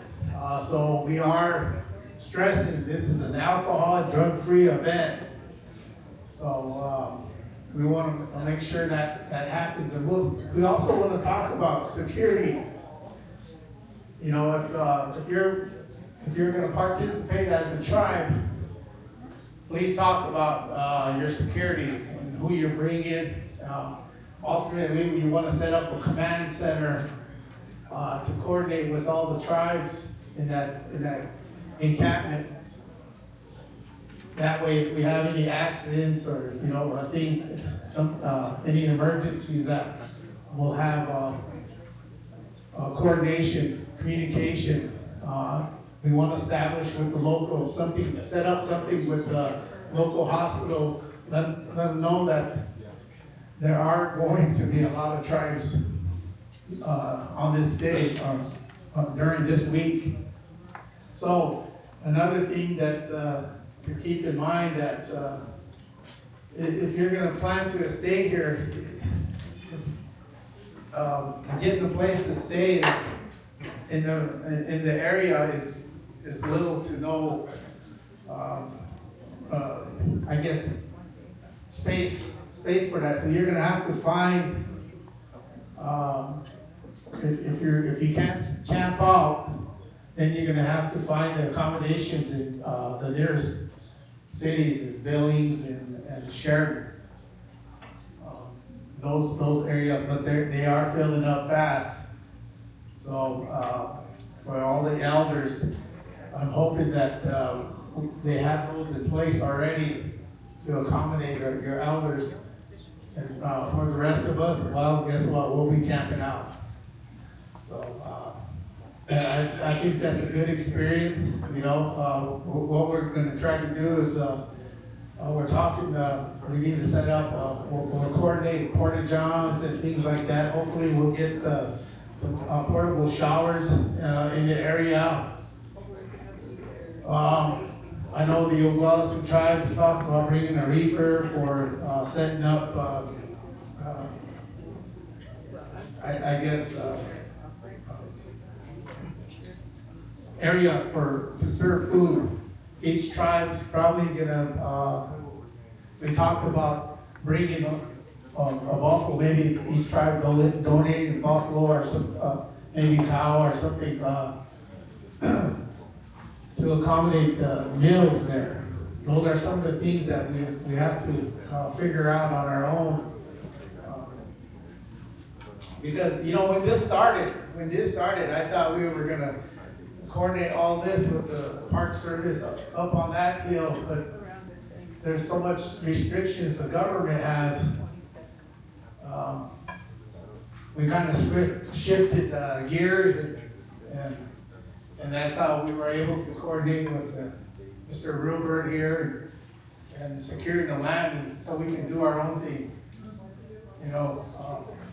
On this side of the fence of the Park Service. Also, on the day of the charge, we're going to have to figure out how we're going to plan all the horse groups to come in,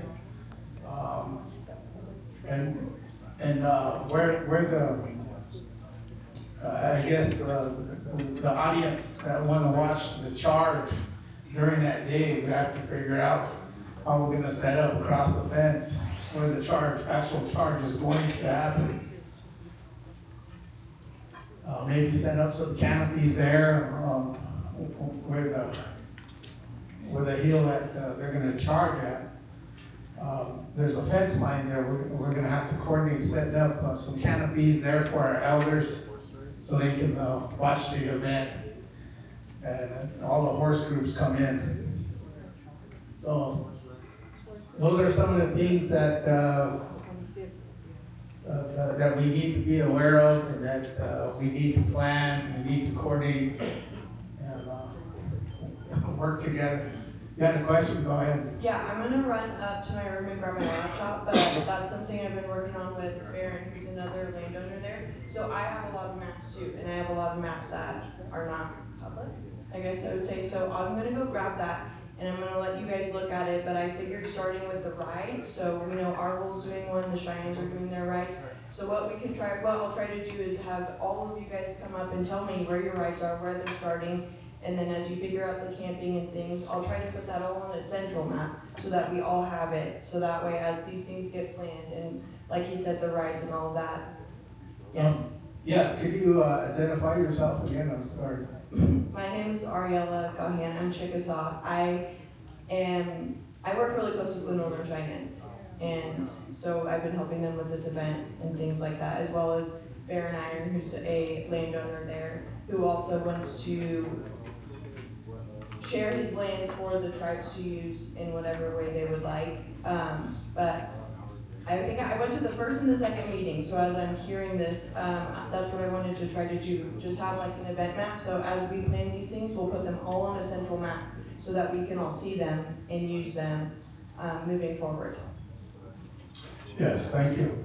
Again, we wanna incorporate everybody. So, yes, that'll be helpful if you do that. Again, so that's just a basic rundown. If you haven't, if you don't know, and for the people here, that this is their first meeting, you're more than welcome to take pictures and give some input so we can utilize your ideas also. But that's, again, this is open to everybody, so please feel free to give input. Nothing is set in stone. Nothing is set in stone, so we welcome all ideas and all cultures, tribes. This is for James. James, can you explain a little bit, how many horses, how many riders can be on the pavement?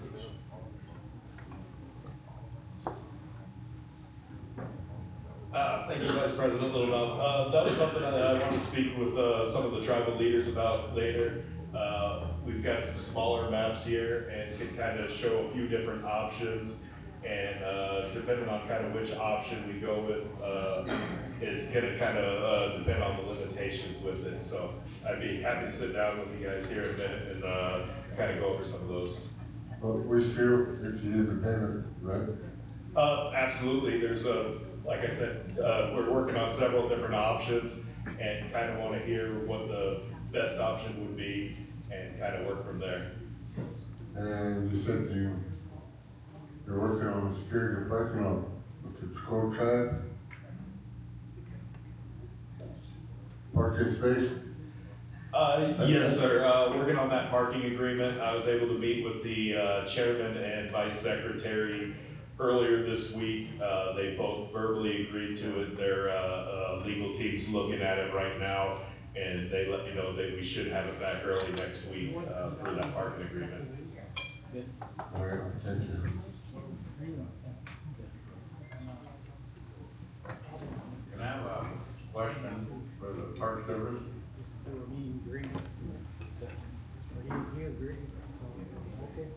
Now, your activities are happening on June 25th, 26th, and 27th, right? And you're basically going to bus people onto the site, right?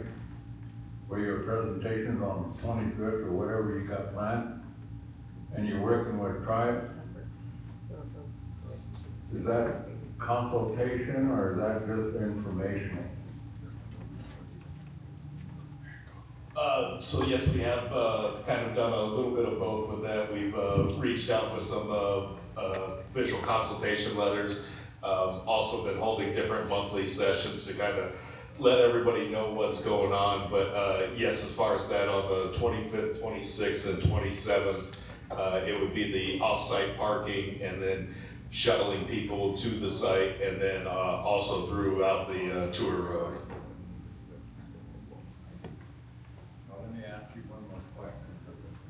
one more question, or maybe two. We're gonna have our activities prior to the 25th, and we'll be there on the 25th. I think our main concentration is counting coup.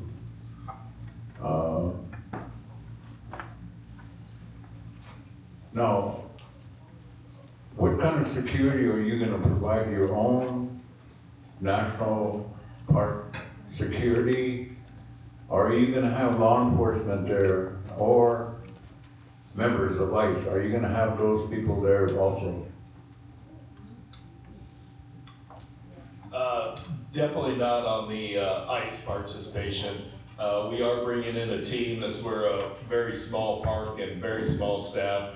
We are bringing in a team, an event management team. It's consisting of law enforcement. It's also a group of paramedics that are coming. There's bringing in ambulance. I think there's 4 AMTs that are going to be staffed during that week.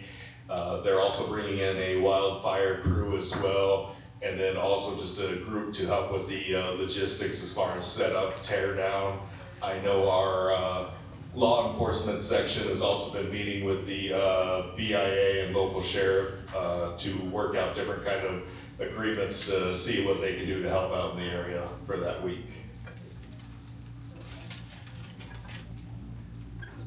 Is that for the 25th, 26th, and 27th? Or are you including our arrival there on the real word property? So our team for that event management team, they're coming in a little bit earlier in the week. I believe they're coming in around the 22nd. Some of them a couple days earlier, the 21st as well, maybe even the 20th. And then the plan is basically for the week through it, and then the 28th, 29th, kind of that time frame. Slowly a lot of the team would be leaving and transitioning on to other large events within the kind of region.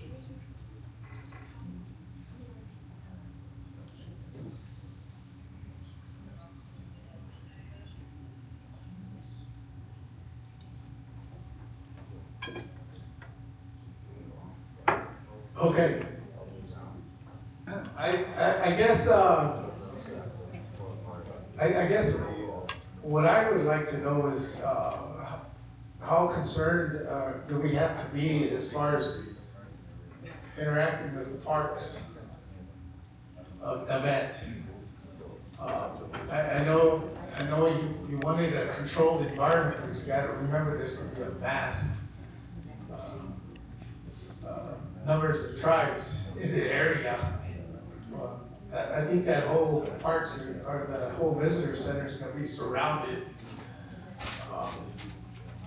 with activity.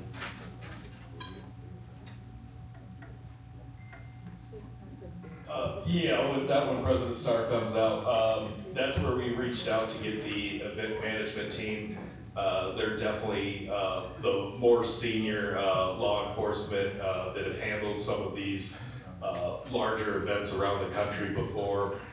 So that's where we're kind of relying on them. Their main, I guess, objectives for that is to protect life, health, safety aspects, make sure that all the visitors are safe, that it's a safe event. We've talked to them about the amount of people that are going to be there. We've also talked about the horses, all those different types of contingencies coming. Their main goal is just to make sure that people are safe during the event, and then also as far as any of the monuments, that sort of stuff, nothing gets damaged with the amount of people that are there. Okay, well, we have one question, and then you'll be next. You'll be next. Go ahead. When you speak, just identify yourself and your tribe. Frank Huey, I'm a civil engineer, I'm a Navajo tribal member. But I was curious, the size of the parking that you're gonna be setting up, if you're gonna have signage for traffic movements, for places for pickup, as well as having like porta potties set up and wash areas and water supplies for people while they wait for your buses?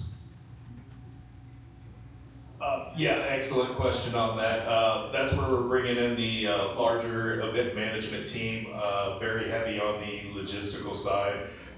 We're definitely got quite a few of the porta potties coming in. We're also going to have various hydration stations set up all throughout the park, definitely at the various shuttle sites as well. We've also got bathrooms near there. We're kind of finalizing right now the kind of wayfinding signage, what that's going to look like. We're also bringing in several of the large road construction variable messaging boards to kind of direct traffic off the highway so that everybody knows where the parking area is going to be, and then definitely working heavily on the signage, like I said, just as far as information. Okay, go ahead. Go ahead, sir.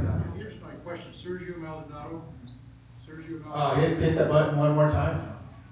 Oh, there you go. Sergio Maldonado, Northern Arapaho Tribe. I work as an education director. I've never heard a quantifiable number in all this wonderful discussion. This is going to be a phenomenally huge cultural event. I venture to say that you better prepare for 200,000 people plus animals. And that might be an underestimate. Tribal people are going to show up, 200,000 plus. All the teepee poles, all the horses, all the dogs and cats who are going to come with us too. So we better be ready for this. Yes, health and safety is a primary concern. Without that, the whole notion of a cultural, phenomenal activity becomes less and less. 200,000 people. Do you even have the road capacity for something like that? Let alone all the porta johns. Yeah, just being pragmatic. Thank you. Yeah, just keep in mind, the Crow Tribe is also going to do an event. We'll be doing an event, parks will be doing their thing. So this area is going to be heavily congested with traffic. Okay, go ahead. Kim Whitman, Hydro Co-Chair. And that was gonna be my question was, are we gonna have a copy of your agenda too? Because if we're gonna be using our cars, our vehicles, how wide are your roads? Are they one road, one car road, or are they two cars going back and forth? Are you gonna have roadways designated? Because otherwise we're gonna probably be in the land, we're gonna be stuck in traffic sitting on those roads while things are going on. Yeah, as far as the roads kind of right around the park, off the highway, there's only a few different roads. Most of them are the two-lane roads where it's one direction each way. It is definitely going to be a mess, as President Starr comes out just alluded to. The Crow Tribe also has Native days going on the same time. The Real Bird family has their reenactment. I believe it's the 26th, 27th, and 28th. So that brings in extra guests. Also, the local county right outside of the reservation in Hardin has their own event that goes on, which is about 20 minutes away, called Bighorn Days during that time. We've been coordinating with the Montana Highway Patrol and BIA of kind of the best way of managing the traffic. But I would expect, especially on the 25th, that there's going to be heavy traffic.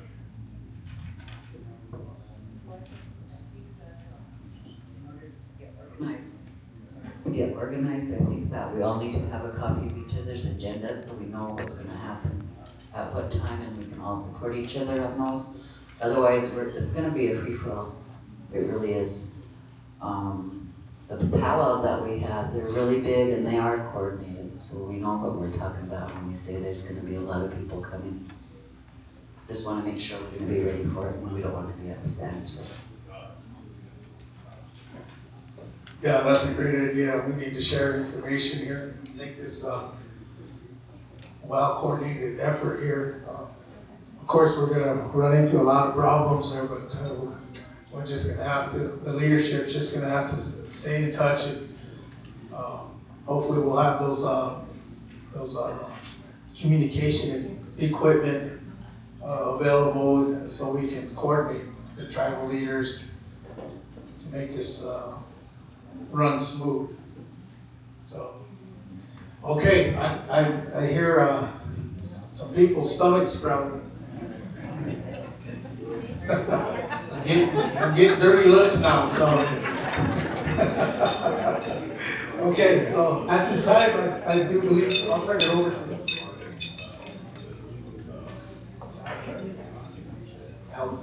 Allison Sage. Did I say it wrong? Okay. We'll do the meal prayer. We'll break for lunch for about an hour, then we'll resume with the program.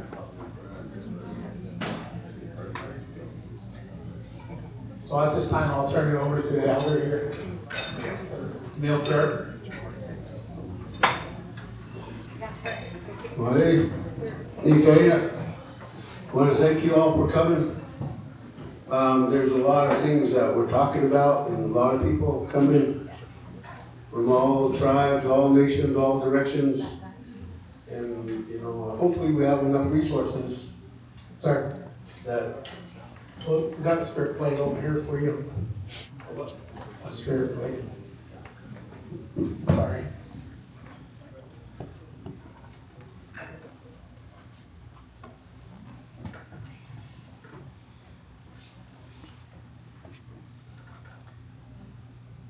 So I want to ask you all to, well, first I want to say thank you for my sister asking me to pray. It's an honor to be with all of you. You can feel the power and the energy in this room, and all the people that we stand in front of, all of our tribal members, those children, we stand for them, and we talk for them. So when we talk, we have a whole tribe behind us that we're speaking for, and it's thousands of people. And so I'm glad she brought the food plate up for the spirits. And our relative Wilbur talked about our health and our food. They really have good teachings that all of us, we all have good teachings, and we gotta share them with our younger people. Because we have all these Christians that are trying to take them away and increase their money and their numbers so they can have a good life in lieu of our children. And we're just struggling, we've been struggling to keep what we have, and we still have a lot of good things, but we got to continue to share that with our children and teach them. And so I'm glad we have a youth program that's going to be part of this. It's really important. So, and you know, we got to teach them to pray every day in the best way we can, and share these things that we have. As you can feel the energy and the power in this room today, that's why we're still here, because we stick together, we pray together. And we've been facing decolonization for 500 years, but we've overcome it, we're still here. And sometimes we had to, even our chief, we had to go and help the cavalry to save our land, to save our people. And there's a lot of things that stories that have been untold that we had to do to survive. And the main thing is we're still here. Whatever happened, we're still here. And I've been going on the victory ride with our riders, our families, relatives, and there's still animosity against tribes. And they asked me to pray, and I said, you know, whatever happened 150 years ago is gone. The government's after all of us today. And as you walk around in this room and you talk to people, you're going to be related to each other. Somewhere along the way, we're all connected. We're all relatives. We're all children of the Creator. So think about that. And whatever happened, let that go. Because we want to be strong together and pray together. And economics makes us do funny things, money. But that doesn't feed us. That doesn't keep us alive. So with that, I'm going to ask you to pray along with me in your minds. Think about yourselves, because all of us, we have something that's bothering us, that's hurting us, that we worry about, that we don't talk about with anyone. So think about that, whatever those issues are, and pray for them for ourselves, so those things will be better for us. And I'm gonna ask you to pray along with me and think about this food that we have here in our land, and this nourishment that we're gonna get from this food in our homes here. You know, a lot of people don't have this food that we're gonna eat. They don't have water. And water is very important to our health.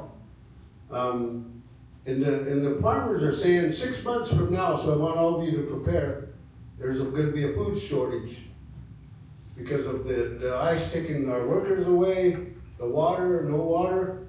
So start planning, preparing for your home now. Start stocking up, because things are going to get bad in 6 months in December. There's not going to be much food around. Everybody's going to be hustling. And that, you know, even we might not have no more commodity cheese either. But anyway, pray along with me. Well, hey, Baptist, pity us today. Be with us today. Send our prayers out to the ones that we are thinking about, the ones that we care about. Pity us in this time, that we'll have courage and strength to continue on. Bless the things that worry us, that hurt us, that we can get over them, we can overcome them. Give us strength and guidance and courage to continue on with our lives. Bless this food so it'll give us nourishment to continue on with our lives, our energy. Pity the ones that have no food, that have no water, that have no home, that have no car, that have no gas. Pity the ones that are suffering, that are having a harder time, the ones that are mourning the loss of the loved ones. We're having a funeral right now for one of our elder ladies, the family's mourning. Bless all of our people, wherever they are at, that they'll have a blessing today, that our prayers will be with them, so we can continue to be strong, and we can say good words today, and have good thoughts, and build good relationships, and continue on with this historic event that happened. And we're lucky to still be here. And we pray that good things will be protected through this event, and we can continue to go home, and our home fires will be safe when we get back home. Our home fires will give us comfort and protection from the elements, and we'll have food and water in our homes. Well, hey, I hope. Oh, we'll be up. Okay, so we'll break for lunch. Elders, I believe they'll be bringing plates to you. Elders, and the rest, I guess you can just form a line, and we'll continue here.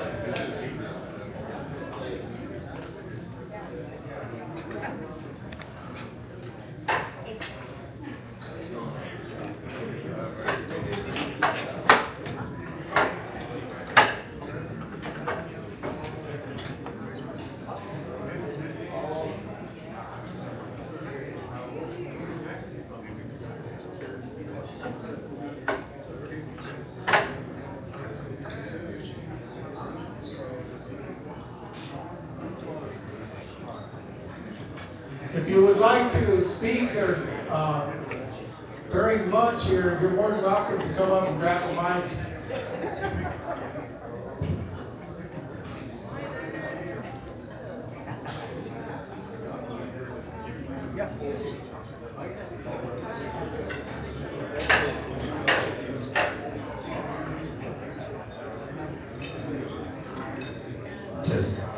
Yeah, as you guys are in line getting some lunch, I'll share with you a little bit of Salaga. I don't know if you guys know this, but earlier this week, Chandis Whiteman, who was at our last meeting in Billings, he had an accident with his daughter this week. And his daughter had passed away in a tragic accident. So I would ask you guys keep Chandis Whiteman, he's the Vice Secretary for the Crow Tribe, in your thoughts and in your prayers through this difficult time. I know that they wanted to be here, but because of the, their ceremonial ways, he couldn't attend. So please keep Chandis Whiteman, Vice Secretary, in your thoughts and prayers as they deal with the tragic loss of his daughter earlier this week.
Are you getting audio out of one of the one of these?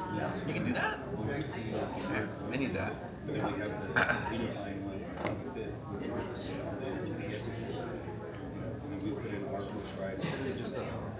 It's a headphone. Oh, okay.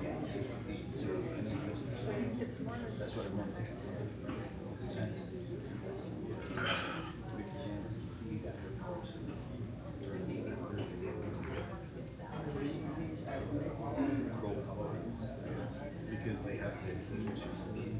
And I said, we literally just tried to do the and then we set up all around the corner. Everybody was like 4 or 5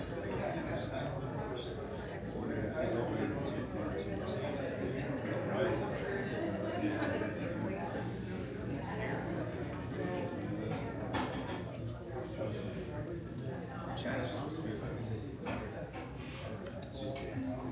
Terrible. She's about 20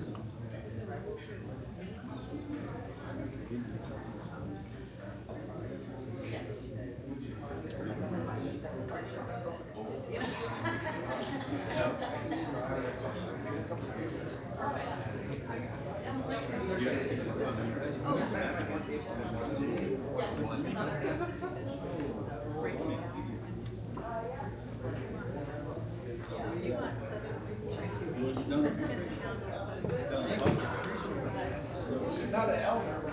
Yeah, I'm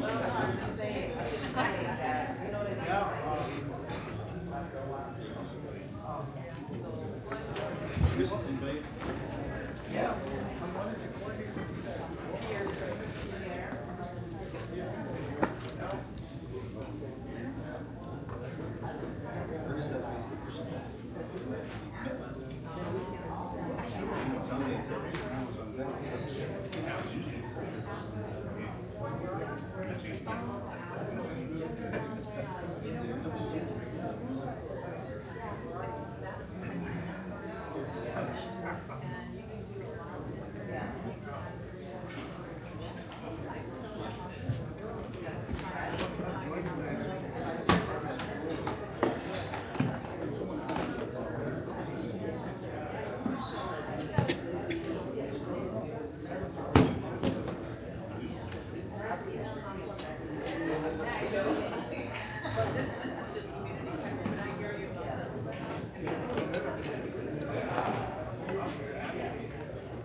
You got an attenuator?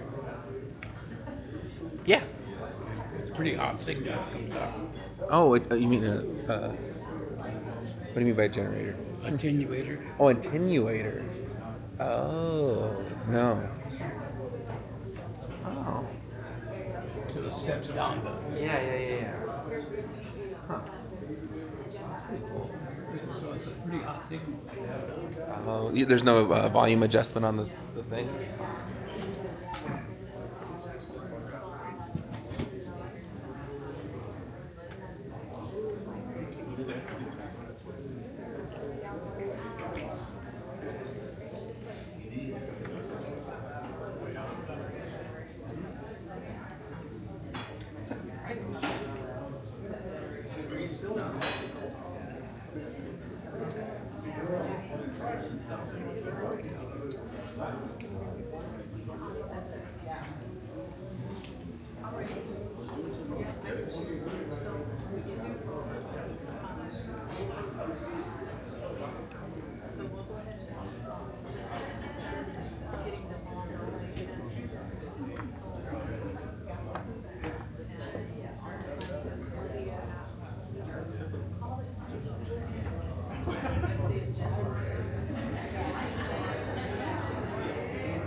you from?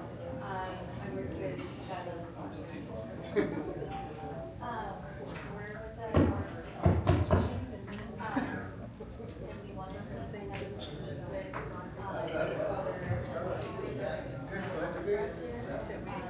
Yeah.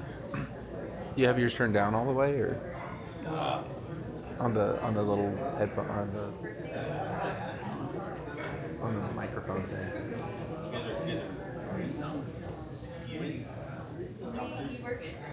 we work with all of them. Yeah, we bring those people. Were you the facilitators? I was just turning it down on the actual device. I think it'll work, but I haven't heard anybody talk yet. There's a volume control. Output.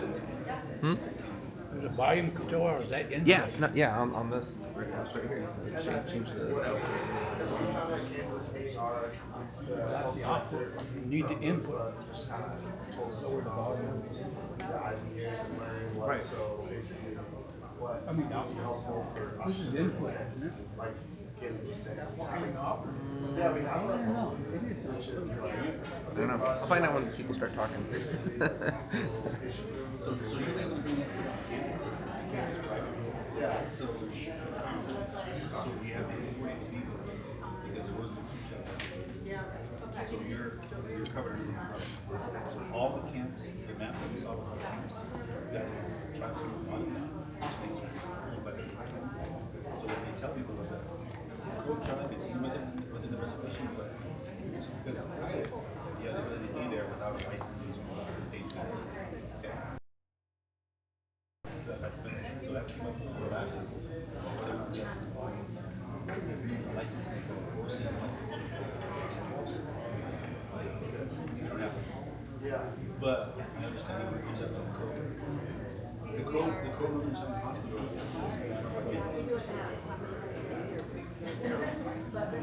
You don't care. I mean, if you're going to be food handling, you can get a little certificate and come and check to make sure that you have a wash station, tools, to get that. You're not doing that. You guys are actually providing that's fine. That's for you. You're good. Just show up here.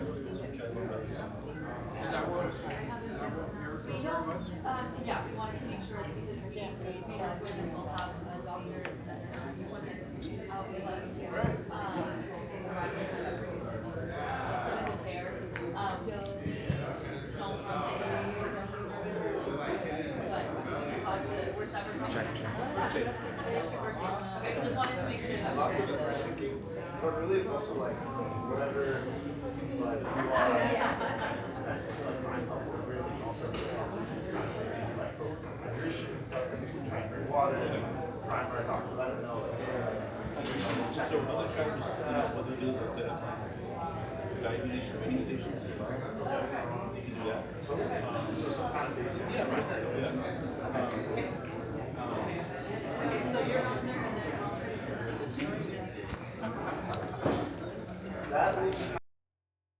a The output. Yeah. Volume. Check 1, 2. So, you're coming from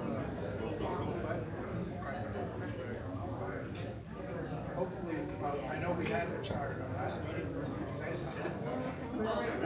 Yeah, our boss. Down in Oakland.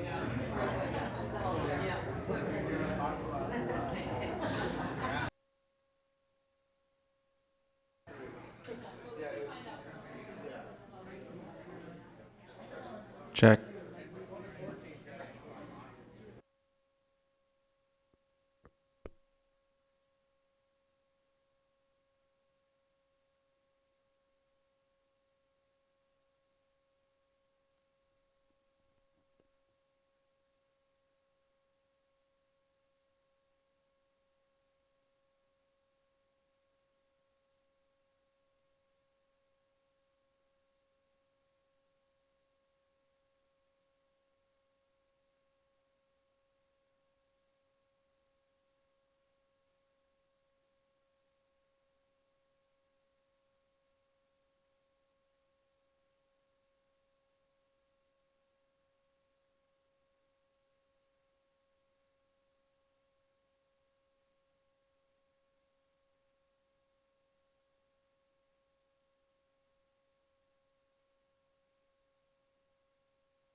As you guys are finishing your lunch, I want to share a little bit about the Crow people. As I mentioned earlier, Channis Whiteman is not able to be here. He's been at our last meeting, and he's the vice secretary for the Absalaga. And like I said, his daughter died tragically in a car accident earlier this week. So I want to make sure that we all keep Channis and his family and the Crow people in your thoughts and prayers. One of the things that I've had the honor and privilege of doing over the last several months is informing our schools about the event that we're planning for the 150th and trying to get school participation. And I know that we got some of our Rosebud and Ogalalas that are planning to bring a youth group, which is great. But we have local schools on our reservation in Northern Cheyenne with St. Lebrun Indian School, Lame Deer School, Lame Deer Public Schools, and Busby School. And, we want to include them. I know it's summertime, so trying to get them involved. And so we think the teepee pole harvest is a great time because they're in their last month of school like many other schools. And so getting them to at least participate by helping peel and prepare these teepee poles is a really big effort. And if they can, show up as well. We talked about writers. We got 7 groups coming from the Dakotas, the Northern Cheyenne. We're combining our 2 writing groups. And we have a couple of runs as well. We have runners that usually make the run from our Deer Medicine Rocks and make their way, almost 30 miles from Deer Medicine Rocks all the way to the battlefield. And we also have a run that's going to take place at the camp. And we're working with the Superintendent Novitsky on getting that permit done on the 24th. So we're really excited about the youth coming along. And I think that one of the things that we're really impressed with is the Absalaga, the Crow people, and their willingness to engage with us. And as Frank talked about, they're planning to schedule a meeting here in the coming weeks to confirm the role and speaking of the Crow people. And the Crow people, I stated this last month in Rosebud. There is a huge outdoor powwow facility now at the Crow Fairgrounds, and it is magnificent to say the least. If you've ever been there, you'll see what I'm talking about. And our plan over the last month or so is that we're planning to have our victory dance and our feed there. And the victory dance would be obviously all the Lakotas and Cheyennes and Arapahos and other tribes, but also the Crow. And this would not conflict with their Crow Native Days powwow, which starts on the Friday, which is the 26th and 27th and 28th. So our event would be essentially kicking off their event. And so the idea is to bring all tribes, all tribal leaders, and even invite non-Indians to see a traditional feed. And, we would have obviously our Cheyenne buffalo donation, but all other tribes from Rosebud, Oglala, Standing Rock, Lower Brule, Spirit Lake, even, all of them also, if they could provide their own buffalo feed as well. And the grounds are so good, we would essentially be able to set up and have a buffet style where we'd have 5 or 6 lines where everybody could eat. And then we would get into our victory dances. And those victory dances and victory songs would be the highlight of the evening, where our drums and our singers and even our dancers would be invited to have the victory dance. And I stated this back in January, February, that these victory dance songs are actually the birth of our modern day powwow. And so when we look at each powwow that we have for every single reservation, the birthplace for a powwow comes from our victory at the Little Bighorn. And for the Absalaga, they understand very well that the Sutta, what we did is we had a victory dance not there, but we actually had it in Lodge Grass, the Valley of the Chiefs, a day or 2 after our victory. And this story is important because when we hear about Lodge Grass today, Lodge Grass is the center point for the Crow in terms of their youth and their successful basketball team. They won the state Class B tournament in Montana this year, and they defeated everybody handedly. And they even defeated my nephews that played at St. Lebray.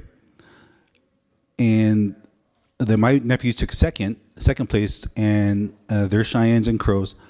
But when we talk about our pride in our youth, and we talk about our young warriors, that type of energy and that type of support that all of our tribes throw towards our basketball teams, whether they're the Thorpes or the Mustangs, whether they're the Wyoming Indian High, whether they're the Busby School Eagles, whether they're the Hardin Bulldogs, that energy that we put towards our youth, those are the same type of energy that we used to put into our warriors that would go to battle. So every time that our warriors take the court, boys and girls, that energy, those thoughts, and that motivation that our youth have is the same energy that our youth, that our warriors had on the battlefield 150 years ago. So when we talk about team spirit, when we talk about, rivalries between different reservations, whether you're going to LNI or you're going to All American West Indian Shootout in Montana, the origins of that rivalry actually is the origins come from our war parties when we were warring. So I share this with you because as we're trying to connect our present state with our history, that energy and those what we call prayers and stories reverberate through our communities. Just as we remember the great Elvis Old Bull from Lodgegrass winning 3 back-to-back state championships, those are the same type of legendary stories we have of Sitting Bull, Two Moons, Red Cloud, Crazy Horse. When we talk about Jim Thorpe as a warrior, we talk about Siouan Big Crow from South Dakota. That's the same type of stories that we share with our modern day youth. Those are our modern day warriors. And then we talk about our warriors too that were not only on the basketball court, but also in Congress, on Capitol Hill, whether that's Russell Means or our tribal leaders today. Frank Starr comes out, going to Washington, D.C. to fight for funding, or we're fighting for Leonard Peltier for his release because of his involvement for the incident at Ogallala. That same type of storytelling, that same type of history, that same type of fire that we fought for our survival exists today. And as we're trying to connect our youth to these stories, the question that we have for our youth today is, who's the next warrior? Are we one-dimensional? Are we just going to be the basketball player? Are we just going to be the football player? No. We have warriors here that advocate on your behalf for your communities. And so the spirit of our fight, the spirit of our plight through colonization, through U.S. government assimilation policies, through reservation policies. We talk about the Fighting Cheyenne and that terminology that we use. What we were fighting for wasn't the U.S. cavalry or even the enemies or the Shoshone or the Crow. We were fighting for our survival, fighting for our way of life, fighting for our existence. So when we talk about that, I want you guys to understand that our energy here, sometimes it can be misinterpreted as being too aggressive or maybe being disrespectful. But understand that energy that we have is because, yes, we have been mistreated. We have been marginalized. Our treaties have been violated. Our land has been taken. Our water and air polluted. But despite all of that, we're still here. And we're still fighting for that existence, for the maintaining of our language, our culture, our way of life. And it has evolved, and it's going to continue to evolve. So I want to say these things so that we understand that as we proceed forward, the basic things of gathering to eat for a feed, the gathering just to harvest teepee poles, the gathering just to pray, these are the same things that we did 150 years ago, and we're still doing it today. So remember that when we do these things, the planning that goes into it, the energy, the resources, as simple as a prayer is, as simple as cutting and peeling teepee poles, as simple as you may think it is to ride a horse, that's the same thing we did 50 years ago to fight for our existence and our way of life. So remember that in everything that you do. So I want to say that, and thank you for giving me the time. Ho, Niaj.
Okay, well, thank you, Dion, for coming up and sharing some words here. You know, again, we all need to come and gather in a humble way. You know,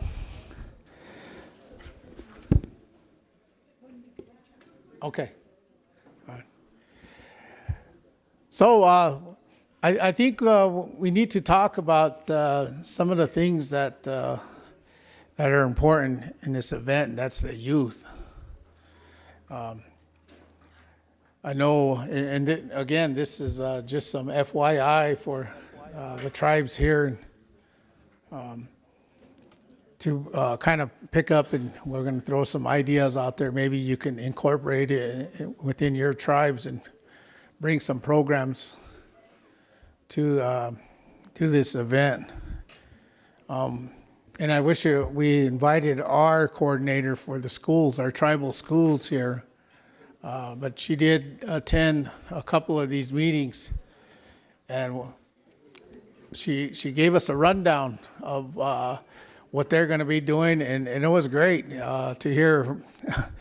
She basically told me all the schools are going to be following me around with tribal flags, little tribal flags identifying our schools.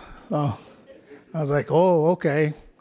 But when our schools come here, they're kind of, since the teachers have to stay in full control of them, they're going to set up their own little encampment, and they'll be monitored.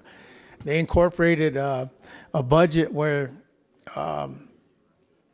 that they'll be providing security and I guess mentors and things like that, teachers, to keep an eye on them throughout the event. And they'll be providing the students meals 3 times a day. So there's gonna be a lot of food going on, food eating going on in different camps. So if you're like me, I'll hit every camp and get a plate here and then watecha for later, you know. To last throughout the week. I gotta plan that too. But things like that, the schools will be, when they come in, they're gonna set up their own encampment. They're gonna plan their activities, and they'll be, I believe, they're gonna participate in the ceremonies, which will be conducted by the Park Service on the 25th. So. And I know James talked a little bit about James from Park Service. He talked a little bit about what they're going to be doing there. We also want to, I guess, parade in with some of our horse groups. And from my understanding, I think he wanted like 60 per group, something like that, if we can. I know there's going to be more horse riders there, but we'll have to figure that out. And I think we're going to be meeting with James here this afternoon to figure out some of the situations with the horse groups. Again, you know, time is ticking. It's getting closer. We got to start figuring out how we're going to actually play out this event on the ground. I think it's going to be a very, very busy week with that. So our next speaker, I'm going to let Chris come up here and introduce himself and let us know what he's been working on with his tribe and his youth. So, Chris.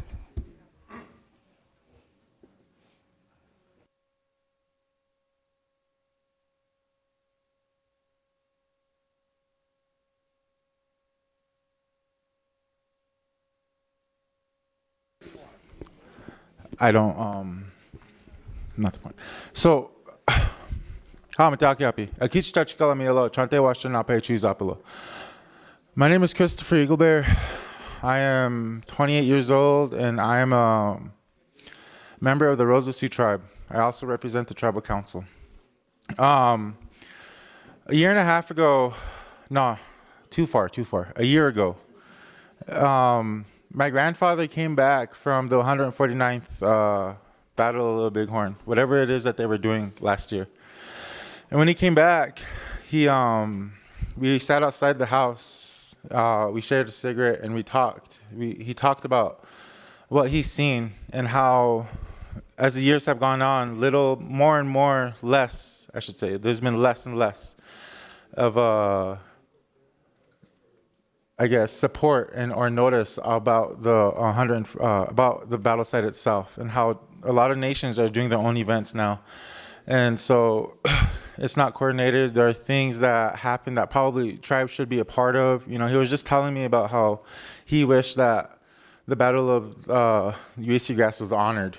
And hearing it from my grandfather and having a lot of back and forth with him, as well as one of my mentors that helps me with my spirituality, we realized something. And ever since I was a little kid, I've been a part of organizations. I've been part of groups, youth councils. I was a part of the Chicanga Youth Council when they repatriated 9 relatives. And during that whole endeavor, one thing that always was the main, I guess, one of the things that always came up to us as kids was people have tried to do this many times in the past. Bringing back the relatives. A lot of nations have tried to come together, but it always fizzled out. And so as a group of kids, when we were presented this opportunity, it came at us from left field. We didn't expect to get these. We didn't go to Carlisle to get relatives. We went to a conference called Unity, and on the way home, that's where we got the kid. We stopped in at Pennsylvania, last minute stop. And it was that stop that changed the nation for our people, because a lot of us had no clue what a boarding school was, just like how a lot of our people have no clue what we're planning here today. There's a communication error. I don't know if it's with our tribal leaders and our people, or if it's just the fact that We don't know how to reach out. We don't know how to talk to each other. We don't know how to be good relatives. These are questions that you think about as a kid growing up. And so with with Carlisle, that started from one of the youth. She was my auntie. She was younger than me. A reservation like that, you know. But she was my auntie. She was younger than me. And she popped the question, why don't we bring them home? And profound question from a child, why don't we bring them home? And that started a movement, a 7-8 year movement that's still going alive and well today, which is the boarding school efforts, repatriation. Pioneers repatriated, I believe 3 of them just a year and a half ago. And so these efforts are still ongoing. That started from a group of kids that wanted to do something because their spirits were awakened, their spirits were lifted. And so with the 150th, talking back and forth with my grandfather and my spiritual leader back at home, one thing that's always apparent in these gathering meetings is this idea of unity. Like, we've met 7 times. 7 times, and we're still trying to figure out how are we going to come together. It's very simple looking at it from a different perspective rather than a tribal perspective. If you ask your kids on how to do stuff, they're going to tell you the simplest ways on how to do it, because to them, life is easy, because life is easy. We make it harder than it has to be. And that came across the sea 500 years ago, that mindset. So with the youth aspect of this whole 150th, it's a beautiful movement. The 150th is just going to be the catalyst of what our movement can be.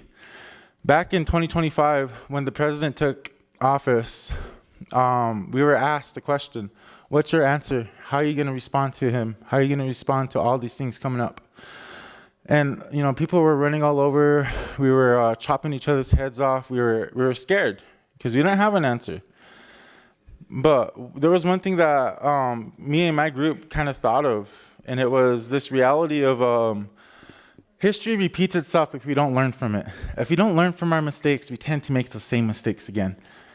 And with it was talked about, it was trickled on. Everyone that spoke so far today has talked about the tip of the iceberg. So now let's go in depth on what it means.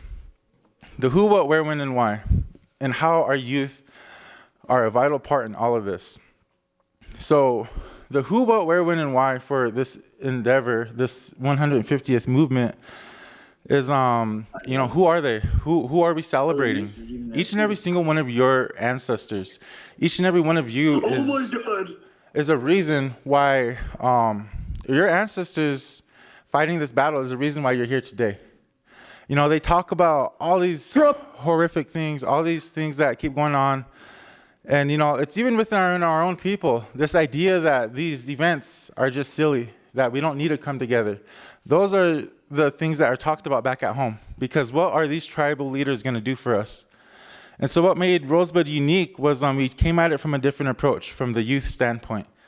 I know that our tribe always makes things happen with a flick of a wrist. And for the 150th, for the who, we had to understand our history, because we've been working on boarding schools. We've been working on the historical traumas of everything. But why did we get to that point? Because of this battle, because of this victory that we had won 150 years ago. They talk about 250 years, the United States gaining its independence today, this year, celebrating its independence from establishing its own nation. And what's unique is 90 years after they established their own nation, they had a civil war. The South and the North. And the South tried to beat the North in their own game. They tried to beat the United States, and they lost to the United States. Their own people lost. 10 years later, they went to go to battle with the Great Sioux Nations and our allies, and they lost to us. We are the only nation in the whole world, in the entire existence of the 250 years of the United States getting its independence, that have captured the flag and have proven that we are better than them. We have strong minds. We have strategic minds. And they couldn't understand that because we didn't live the same way they lived. We didn't walk the same way they walked. We didn't talk the same way they talked. And to them, we were foreigners. We were savages. To us, they were foreigners. They were savages. And so when you look at the history, history is only told by the one writing the book.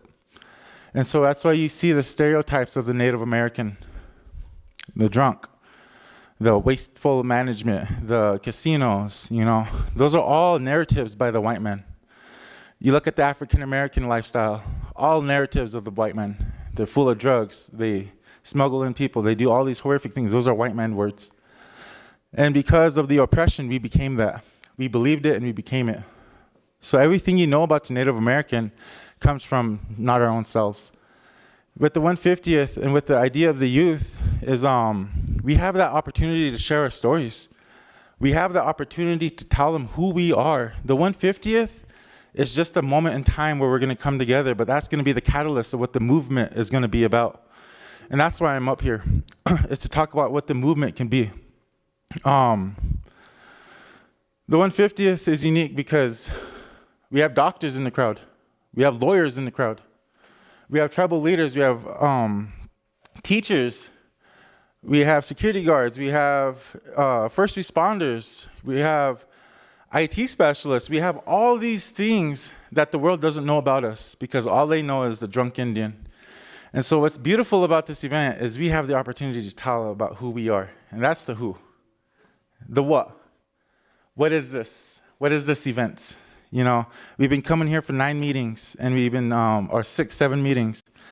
And we've been talking about what is this? We keep repeating it, and that's good because like President Starr comes out, expressed was, you know, people are still going to find out about the event. Even leading into the event itself, people are still going to be coming to the door wanting to be a part of the event, because the idea of our nations, of our children growing up, is our children want to be a part of something bigger, much bigger than themselves, much bigger than themselves.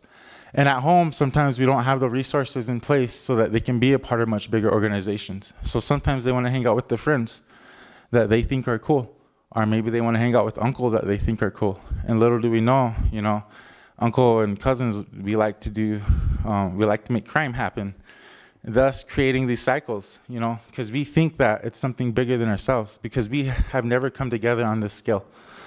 We come together to protest, we come together to fight, and those are great, those are really great, but do we know why we're fighting? Are we just going for a photo op? Because those are the real conversations we need to have, you know. Nothing against the Park Forestry Service, I think you guys are doing a great job, but we're not going to sell out for $1,000 to share stories, you know. If the white man wants to know what we're going to do, they can come to our camp. They can hear it from our own people. They can see how our people lived 100 years ago. And so one of the things that will make this movement big is the kids. The youth are the vital part in all of this, because no matter what we do, if you don't have the youth there, the movement doesn't mean anything. All these efforts from all these people means nothing until the kids are there. And so we need to talk about that. We really need to establish what our main thingy is, because where Rosebud's at, when this came up, it was just a solo effort from a select few people in Rosebud. And within that, we tried reaching out to all the tribal all the tribal chair people of the nations. Started with the smaller ones because they were easier to get a hold of. And then we worked our way to the bigger ones, and that's where I left it with our Madam President. And out of all their meetings, this came out of it. And so the fact that the tribal chairmen want to make this happen means that they believe in what the vision could be. And that is the what. You know, what came out of this, what keeps happening, where. You know, 150 years ago, our ancestors dwelled on the land of wherever they lived. They say that Crazy Horse doesn't have a headstone because the world is his headstone, because we belong to the world. We're not. We're all going to make that journey someday. And we're all going to be with him again in that big camp that they say is in the south between those 2 mountains. That's where my grandfather is going to go, and that's where I wish to go to with the rest of our ancestors. And so where at is unique because, you know, this area gave a lot of nations their names. Rosebud got our names from this area, the Battle of Rosebud Creek. And what's unique about our site is it's where our ancestors camped leading into the battle. We're going to be where our ancestors were 100 days leading into the fight. We're going to be in those same lands. That's powerful in its own way. Now the why. The why is the biggest reason behind all of it. And then for Rosebud, our why was the reason Rosebud was able to come together so much easier, because the why makes you want to be a part of the much bigger calling than what we're giving you guys. The why will make you want to do this out of your own heart, because the why is why we're alive. The why is waking up the spirit. Once you wake up your spirit, those of you that have gone through an Inipi, gone through a Wabangwachi, that have the Hamblecha, those of you that have experienced a calling, whether you're in church, whether you're talking to someone, whether you've come out of the darkest moments of your life, you were touched by God. You received something much higher than yourselves to be a better relative, not just for yourselves, but those around you. Waking up the spirit makes us remember where we come from and who we are. And so our ancestors, Crazy Horse, prime example of who lived through his spirit. He fought till the very end, because he believed in this freedom. It was more than the language. It was more than the culture. It was the fact that our way of life was going to change forever. And there was nothing that, no matter how many times he fought, there was nothing that Crazy Horse at the time felt like he could do. And so eventually, every great chief, we thought of our nations, because our people, they could fight forever. But what's the point of fighting if our people are going to suffer? And so our leaders had the courageous movements, or had the courageous acts to, settle. But the vision, that spirit that Crazy Horse had was still alive. It's still alive in each and every one of us, because the last 150 years, our people have talked about unity. Our people have talked about coming together. We talk about it all the time. But yet, at the end of the day, we're still doing our own days. We're still doing our own events. We're still picking and poking at each other because, Sichanga Lakota better than Ogallala Lakota. Ogallala Lakota are better than Shan River Lakota. Lakota are better than Lakota. That's wrong. That's not right. We are Lakota. We are a band of one another. We represent the Tituan. And the Tituan nation represents the Osheti Shakoi. And to our allies and to everyone else, it's really beautiful that we're all coming to this event. And so now what we want to talk about is centralizing this event. We need to understand why we're here, because this is much bigger than ourselves. If we do this correct, the 150th will just be our beginning spot. The 150th will be our catalyst for the movement. We want to do water rights. We want to do all these protests. Just get our people together first and wake up their spirit so they know why they're fighting.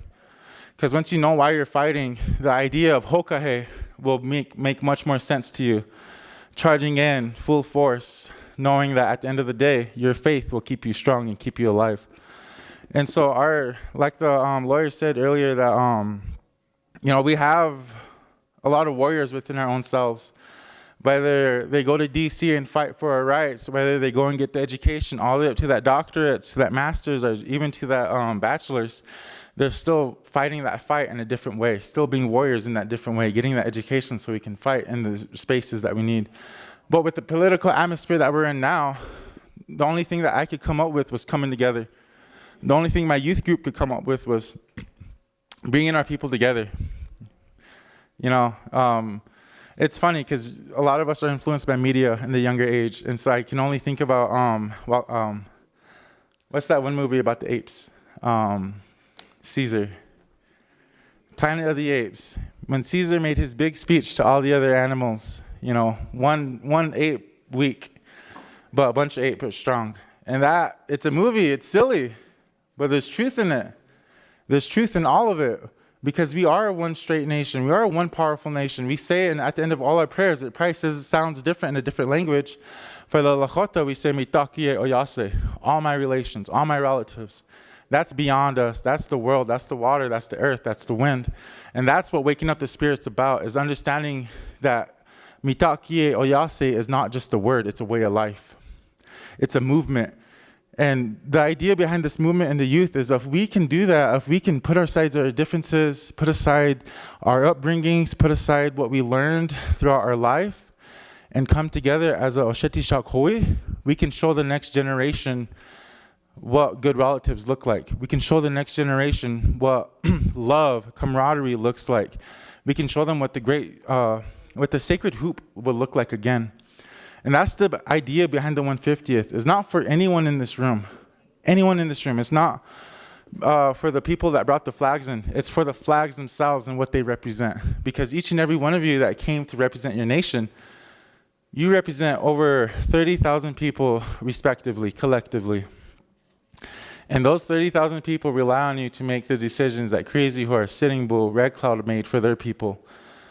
But one thing that they didn't tell us about was all the other stuff that the white man would bring with us, the jealousy, the anger, the hate. And those are just mindsets. That came from boarding schools. That was the generation that lost the love. And that's what the white man gave us. But we're in a healing cycle. Boarding school is the reason for that. Our kids are for the reason for that. A lot of people I know that have children now want to do better for the next generations. And that's the whole point, is the next 7 generations. That's the whole point of this movement, is the next 7 generations. Because, like I said, if a group of kids, the kids that are here today, if they see us coming together, they'll want to keep that going. They'll want to keep striving for that same movement, for this same movement. And the 150th, like I said, if this works out good, who says we have to stop here? We can go to every nation. Our people used to follow the buffalo. Now we can follow our relatives. We can make a beautiful journey out of this that is everlasting, so that whenever the government wants to come at us the way that they're coming at us, if they want to cut our funding, we have enough resources between each other's selves to stay sustainable. And I'm witnessing it with the Rosebud Sioux tribe. With the Rosebud Sioux tribe, they talk about this well-oiled machine. And becoming on the council, when I did, I never got a chance to witness what that looked like. I never got a chance to be a part of the great movements that our nations talk about. Because I wasn't born in the 80s. I wasn't born in the 60s or 70s. I was born at the tail end of the 90s, 1998. And so my upbringing was very different than a lot of my colleagues. One thing that the 150th has taught me was trust. You really got to trust your people. You really got to build relatives with one another, because there's a lot of people out there that can coordinate. It's just 90% of the people are afraid to make that first move, and that's all of us. We're all waiting for Crazy Horse to wake up, but Crazy Horse is just a regular guy, just like each and every one of you. You guys all have what he had inside of you. You guys all have that spirit. He just woke us up at a younger age than each and every one of us. Our time's coming, and it's going to be beautiful. And so at this time, I want to acknowledge the help that we do have. The big help that we want to start organizing is our security force. And this is a young man, younger than me, that once he got onto the bigger picture of it, he ran with it.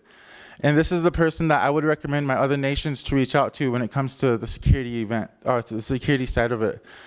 And then, so at this time, can I have my Sergeant One Feather come up here to express what he has planned for our security endeavors, and then our shortfalls. And all those nations that want to collaborate on a security endeavor, he's the one to reach out to. And so I'll start off with this one.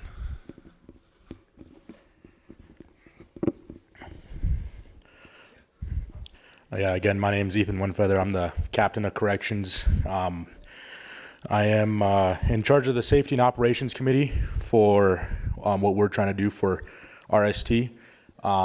This idea was brought to me months ago, and I was able to attend most of the meetings, these all-nation meetings, and it's very nice to come out here and see everybody, all the leadership, be amongst you all. I myself am a leader within my own program.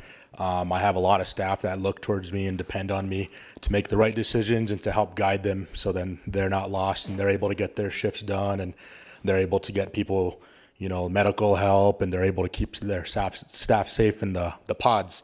That's where I work, is at a jail. It's a very tough career, taught me a lot.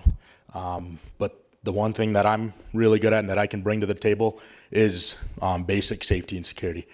That's my whole career. I lead a lot of staff. I train a lot of new fresh 18-year-olds who come off the block. They're wanting a new career, and then they're not going to McDonald's or our local fast food places. They're coming to probably one of the hardest careers you can try out as a kid. and I'm responsible making sure they're safe and they're looked after when they go home, that they get to go home to their families. So it's a big responsibility for me. I take it very serious. I have a really good staff that work under me that help make sure that these guys are prepared when they hit the floor and when they leave our facility and go on to do other things. Marine Corps, Army, police, wherever they choose to go from our door, we try to make sure that they're as prepared as possible. So that's how serious I take this. And when this was brought to my attention that they wanted me to help out, organize, coordinate, and plan the safety and security side of everything, I took it very serious. I started networking within my own program and then branching out a little bit, knocking on doors for everyone else in our Rosewood Sioux tribe and trying to get those volunteers to come out. The first meetings I seen, were a lot of people there that were the talk. They were there for, oh yeah, I'll do it. I'll take lead of this. I'll be the one to have my name attached to this. I'll be the one to go out and be the face of this thing. That's not why I'm doing this. I'm doing this because I believe this is a big event. It's going to be a very memorable one, and I'm very honored to be a part of it. But my whole thing is safety. So I've seen a lot of people, raising their hands at these meetings saying, oh, I'll head up security. I'll volunteer my time and this and that. And when it came down to, work these logistics out and put things on paper and start moving forward, they were nowhere to be seen. So I realized in doing this, it's a lot of, you want people to want to protect you and want to prioritize your safety, not because they have to. So I want to do this for you all. And I'm going to talk a little bit about some of the shortcomings we've had while planning this and some of the things I was able to get done with my team going forward with some of the safety stuff here. So I'll just kind of read off my list I got. So some of the stuff that we've done, so we've started the Safety and Operations Committee. Like I said, I'm head of that. The first thing we wanted to do was we created a public service announcement for our local radio station, and we reached out asking for things like supplies, like vests, radios to stay in contact with each other, med kits, ATVs, UTVs, things like that to help make this operation a lot bigger, and volunteers, reaching out to not just tribal programs, but anybody that was willing to help us volunteer and dedicate their time for this event. So that's the first thing we started to do. And from there, I started getting numbers, people emailing me, and I started making my own little contact list. And I was able to get people to commit. And the big question that I had for everybody in here and just for that we've been asking ourselves is, is this going to be a jointed camp? Are we going to be providing security for everybody? Or is it going to be just for our specific people? We've been leaning heavy towards providing it for everybody. That's kind of what I'm planning for. I'm planning to provide safety and security for everybody and coordinate with whoever wants to help me out and whoever wants to help get this done.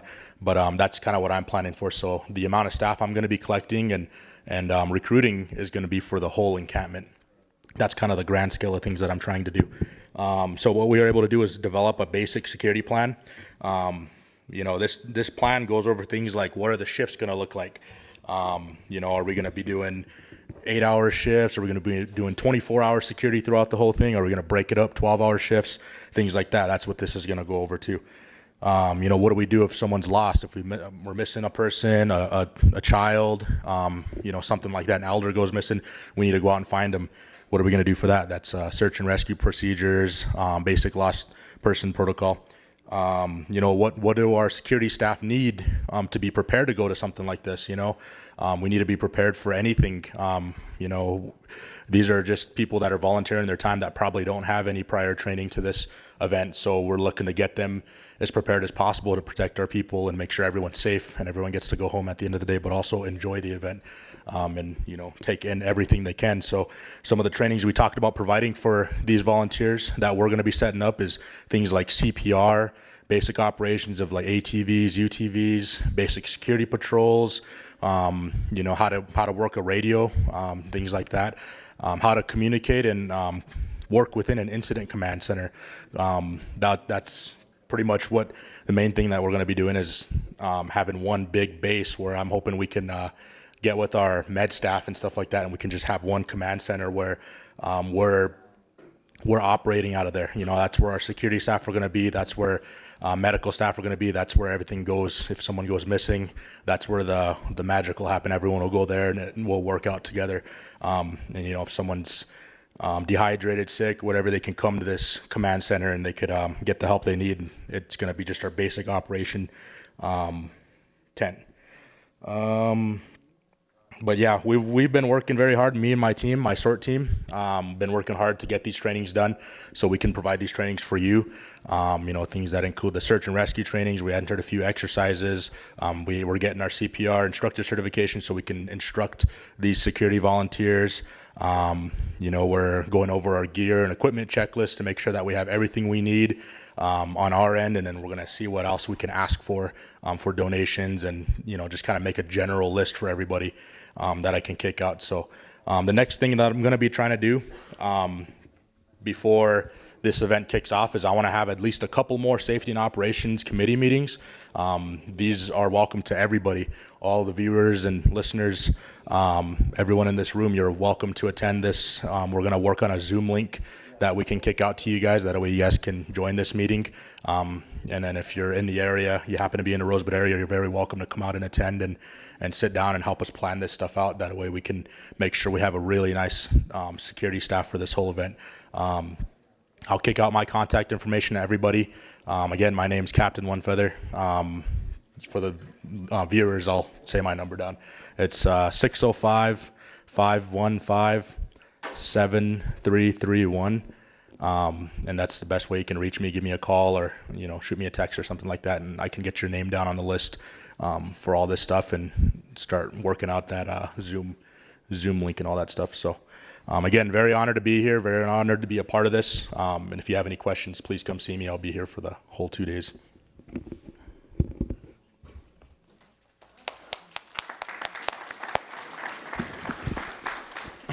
That's just one example of the kind of trust and camaraderie that we had to build within Rosebud, the making of relatives, because we have those people within our nations, bright young visionaries that know their fields, and all it is just finding them, reaching out to them, waking up their spirit so that they'll come forward on their own. And that's the whole point of waking up your spirit, because once this meeting happened, how it happened for Rosebud is the same way like this. For the first 5 months, it was hit or miss because we were having them after work. And at the time, only my youth council and my grandfather were always in attendance, only 4 or 5 of us. It was discouraging as it went forward. But instead of dwelling on it, we looked at it, stopped, and changed our perspective. Perspective is going to be huge in these endeavors. And so we changed that perspective, and we hosted a big meeting at the casino, provided food, and we made it for our directors of our tribal programs. And once our directors were in the room, just like this, exactly like this, we talked about the who, what, where, when, and why. And once you express the why, the help just started coming. The resources just started showing up. Because once you start talk about the why, you want to be a part of it. You actively want to sacrifice whatever you have to make this event happen, because you see the bigger picture. And that's why I'm really proud of our point of contacts for our committees. And I'm really proud of just recently too, like we're still reaching out, we're still building the efforts for this endeavor. And now we have our college on board. It took some time, but we finally have them on board, and that was our fault because of the communications. And now our Lakota studies are going to play a huge part in all of this, because to wake up a spirit for our children is to know the history, because they're going to ask those questions. Why did this happen? Why did that happen? What are we doing today? And we have the opportunity to show them this is who we are as a nation. And by doing so, will come our water protectors. By doing so, will come our activists. By doing so, we'll wake up the spirit in all of our nations so that we show up to all the events in full force. We show up to DC in full force. And that's kind of the idea of what Rosebud wanted, how Rosebud got together and started planning, was understanding that no one is above one another in the room, that we all come from Rosebud. We all come from our reservations. We're all one people. The people that can make our nations move, the program directors, because those people will be here no matter what. Tribal leaders will come and go. It's the business side of the tribe that makes the tribe move. And that's the kind of aspect that you need when you want to make an organization happen. We make our fairs happen just like that. We make LNI happen just like that. So this 150th we can make happen once we understand our common goal. And so with that now, I want to talk about this whole idea of our dates. And I lost my paper, so we're going to wing it. So for the last 7 months, our nations have been coming together.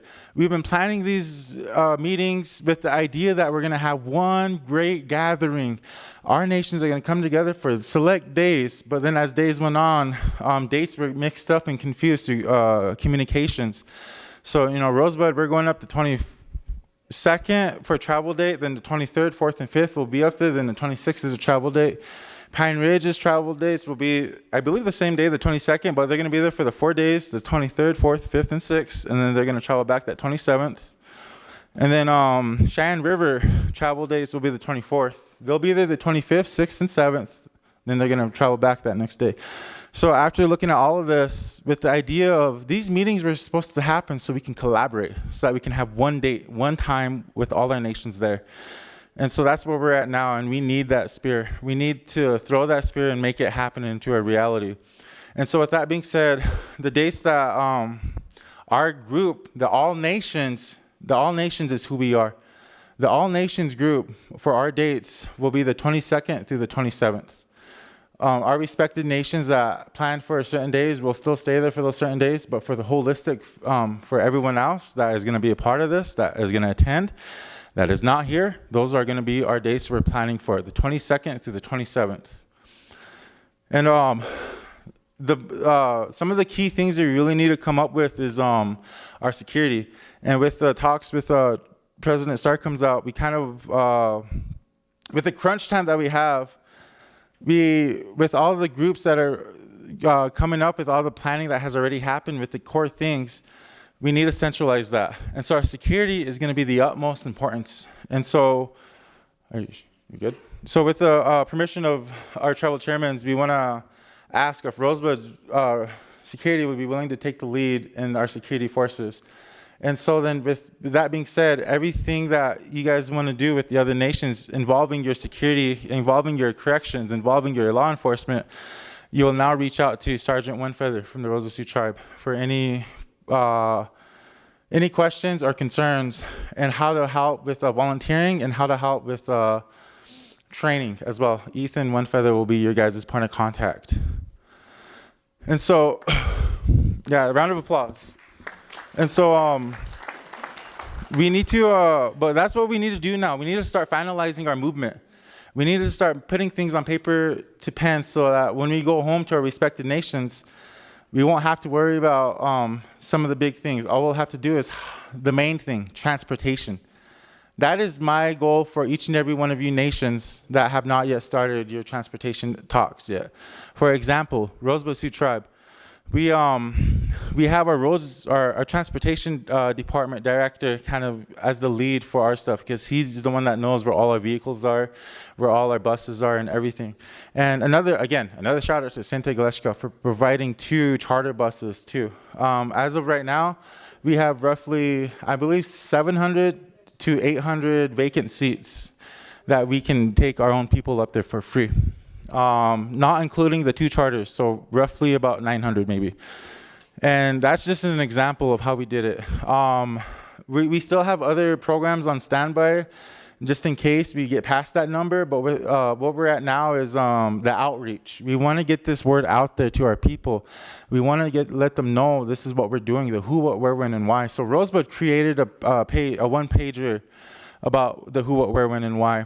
And so we're doing community outreach. We're getting people signed up so that they know. And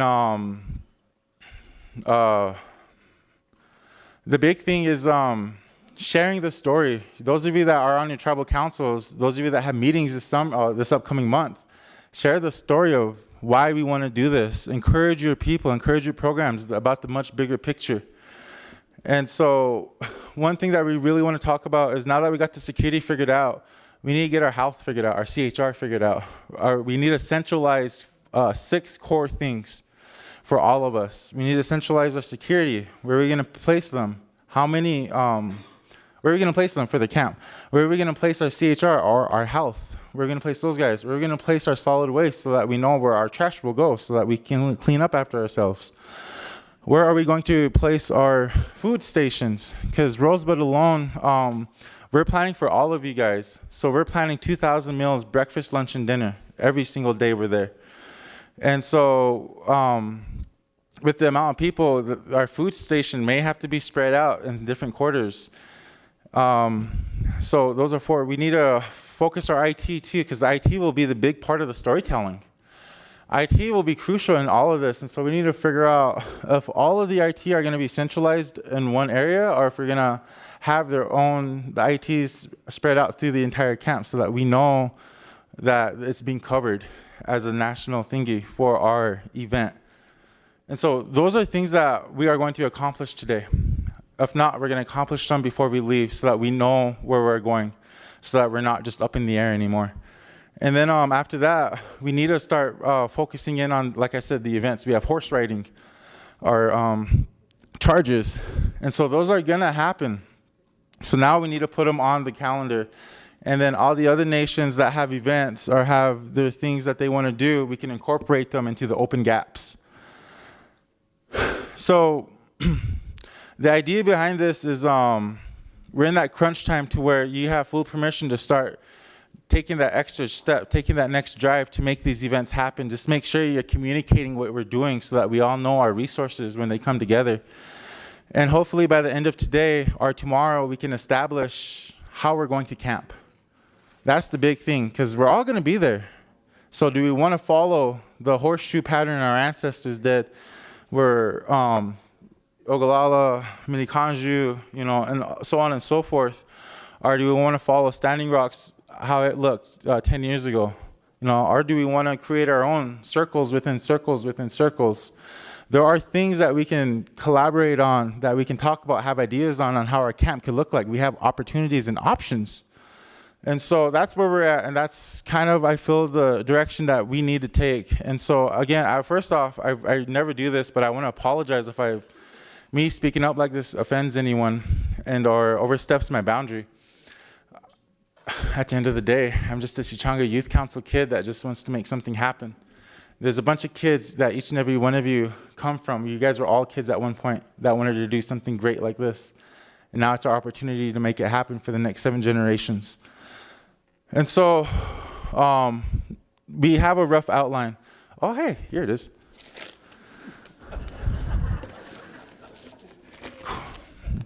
So yeah, so we have the dates figured out. We have the main focus on where our main food, camp, water, waste, IT should be, security. We talked about the staging equipment. Oh, staging the equipment, that's going to be huge, because all of the tribes that are bringing their own equipment, it costs money. And so we want to protect that equipment. And so we need to find staging areas within our campsite to where we can do that. And that'll depend on how well coordinated other nations are with our security efforts, so that we can hopefully get the volunteers in the workplace, the workers. Hopefully we get enough so that we can split up our securities, because I know that's one of the goals, so that we have more people focusing on other things as well. And then one thing that we really, is establishing the groups. Gaining national attention. That's the last I have on this, is the national attention part. Because this movement, I believe that it could be everlasting to the 7th generation. I truly believe that. And it has spurs and moments where it can touch the next 7 generations. And now we need to tell the world our story. And so getting out there, getting the word out there, telling the story of what we're planning for the 150th is going to be huge. Reach out to your news channels, to your radio stations, to CNN. Get the story out there. More people that know about this, the bigger the movement will be, and the harder it'll be to stop all of us. Because once we come together, we know what history did. So we know that we can do it again. Because we are Lakota, we are indigenous people, and it's our birthright to live here. We're speaking a different language, we're living a different life, but our hearts are still the same. We're still a part of the greater Osheti Shakoy and the greater nation. Mitaki Oyase.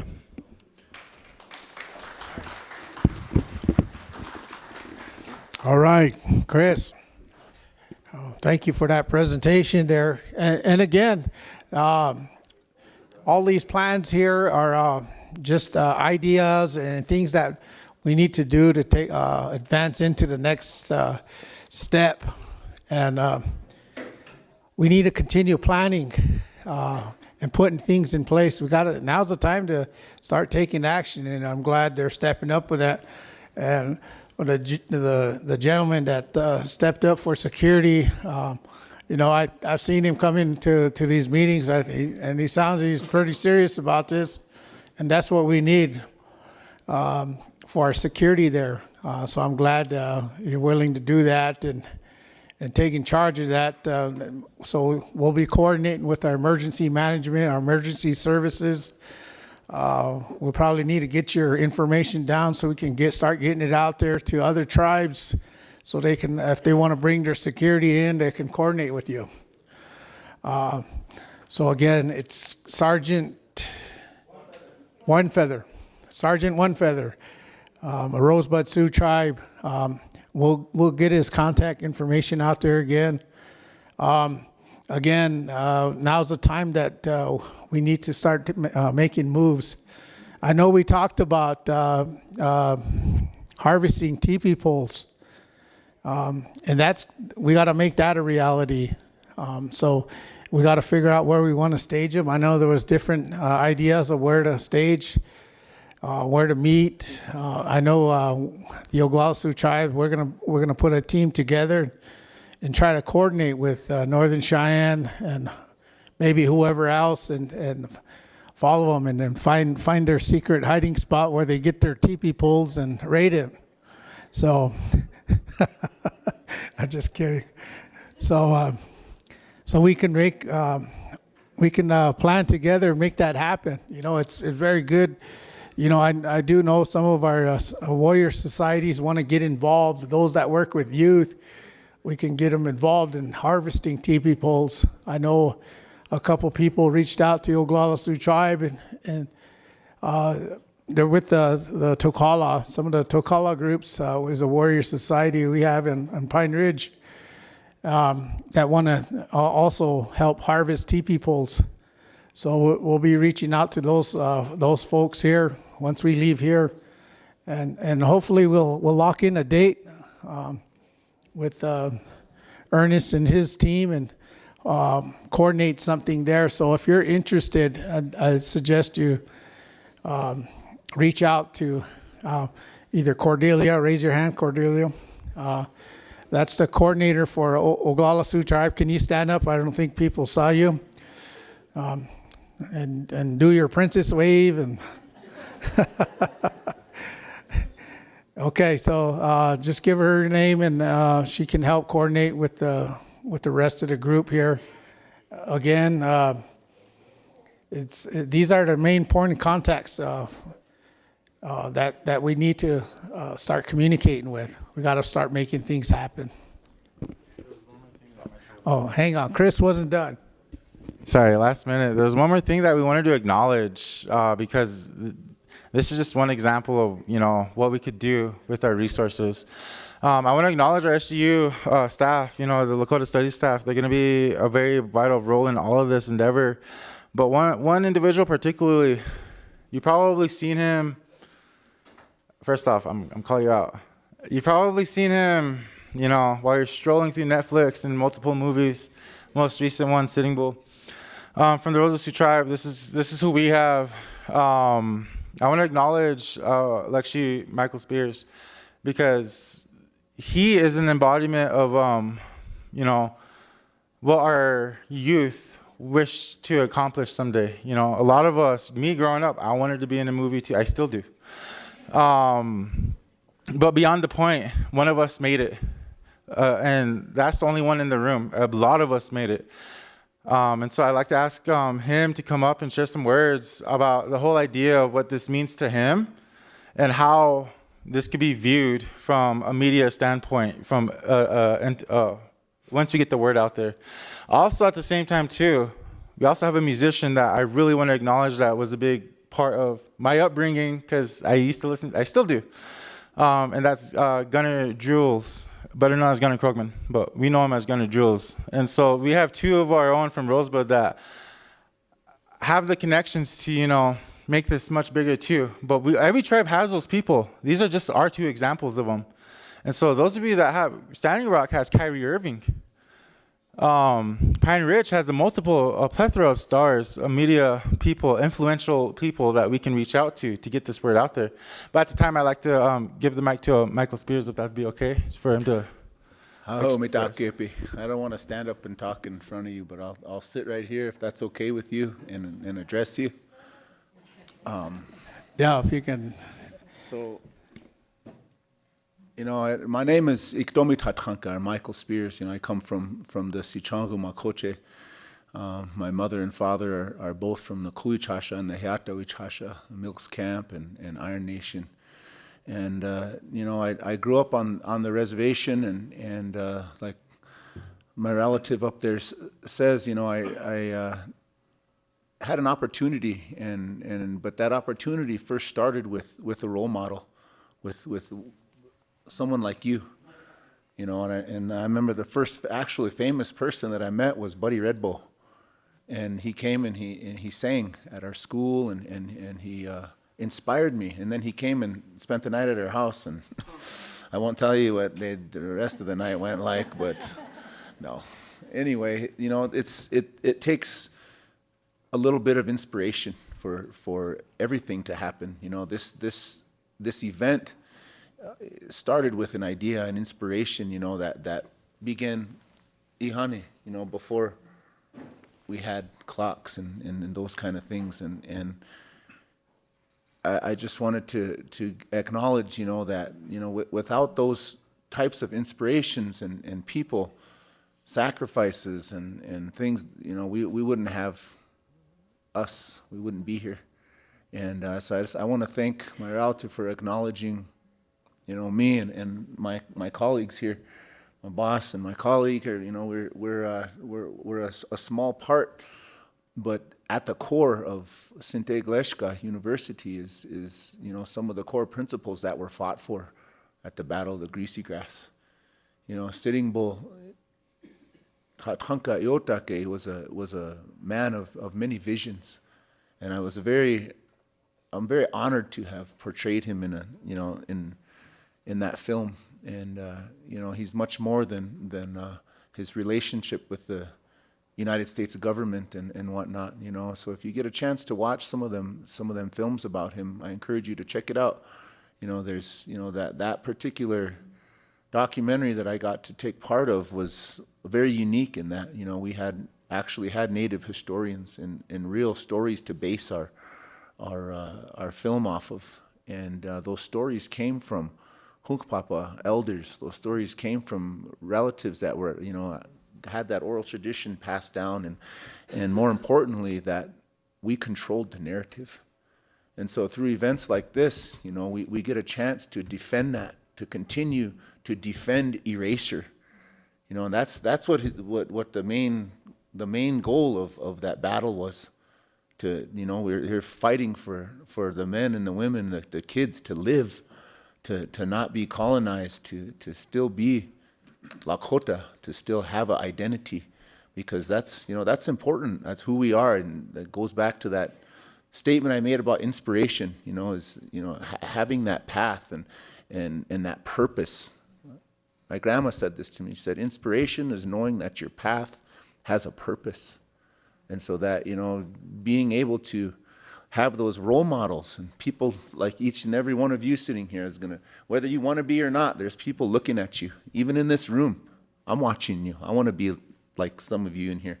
Maybe not all of you, but hey. But, you know, there's inspiration. There's things happening. And you guys are all amazing people. And I want to thank you for being here, because it's always a privilege to come to events like this where change makers come.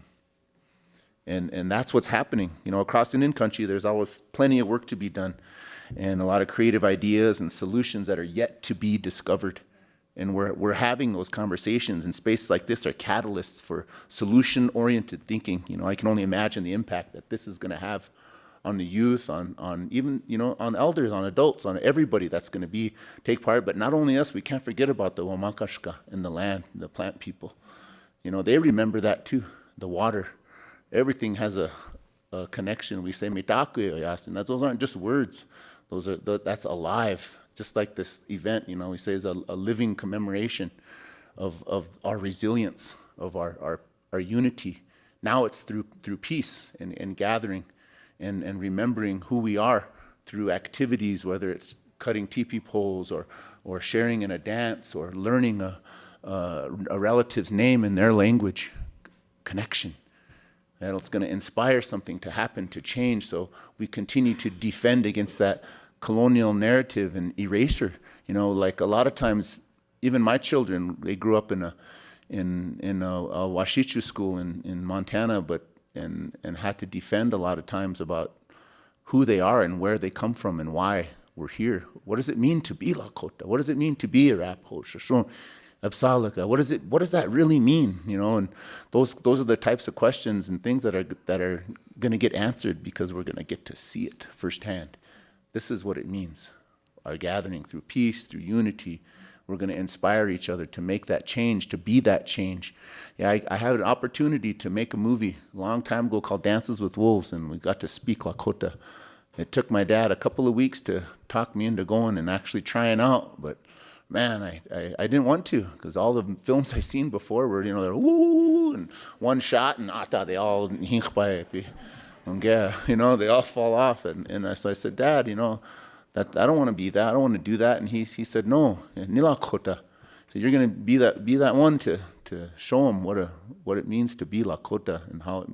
And so, you know, he inspired me. He's gone now, and I just met another relative who met my uncle out there. You know, I don't have any more male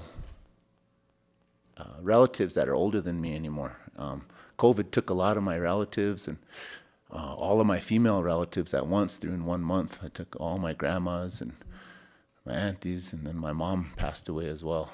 And so it was a real hard time, but you know, I remember all these teachings, all these little pieces of inspiration through this. So, you know, these things that we're doing here aren't going to go unnoticed or forgotten. This is going to be remembered. You know, and as Native leaders, we often do our best, you know, to find our resources and develop ourselves in our communities. And we have our resources that are kind of spread thin, but you know, we're coming together. We all have a little piece, like that Chungleshka. We all have a skill. We all have a resource, a teaching, something, you know. But that the value of these partnerships that we have are immeasurable. So I think once we bring them together, you know, we're not much on our own, that we can put something beautiful together, because these colonial forces have worked hard to chip away at our tribe's our sovereignty and our hopes for the future. So there's a reason that our reservations right now are so isolated. You know, they were meant to be internment camps. They were meant to be that for a purpose, and these systems that are still used by the government to genocide us, to erase us, to take our land, to take our identity, to erase the Indian and save the man. You know, that mentality is still alive and well. We're the only ones got to carry a card to say, hey, this is me. You know, and why? Because well, the government has a trust responsibility, because you know, they try to kill us, they try to erase us. You know, so I got to carry this card now. But we got to take it that step further and to mean, you know, why? Why are we Lakota? What does that mean? So I ask my kids that all the time. What does it mean to be Lakota? What does it mean? Why do you have that charge? Why do you have a name? So it's earned and through lived experience and through connection to the world around you and yourself. So I just want to thank you guys for collaborating, and you know, what we're doing here today is something that's really powerful. And I just want to thank you guys all for being here to add your piece to the Chungleshka, add your piece of whether it's you know, knowledge or a resource, a skill, even your presence. you know, because we all have that inside of us in our blood. Just our presence is power. So tell everybody, tell your kids, you know, it's not, it's never too late. You know, Sitting Bull and Kashunke Witko, you know, there's a lot more to their lives than just who they fought and why they fought. You know, they were people too. And, you know, the nuance behind the embodiment of being Lakota, they lived it. We're here today because of it. You know, there's another story about Crazy Horse. You know, he didn't die at Fort Robinson because of his connection and his friendship with his friend. He lived. He lived to be 77 years old, and he died in the mountains of Montana. So there's a lot more truth and a lot more stories that yet to be told that can help strengthen our structure, our foundation of who we are as a people. You know, I always like to say, I'm an actor, but that's not who I am. It's something that I do, and I appreciate the power that it has in that. You know, it helps me to be a storyteller, helps me to keep that integrity of the inspirations and truthfulness that I learned from my relatives and continue to learn from each and every one of you. So hey, wopila lo homitakas, echetu. Wopila. You know, it's good to hear inspiring words when it comes from our people. You know, we have role models out there. We have tribal leaders, even our spiritual people. They all come and when we speak, we say good words, good intentions, and that's what we need to do. We need to encourage each other in those roles that we play as Native Americans here. I think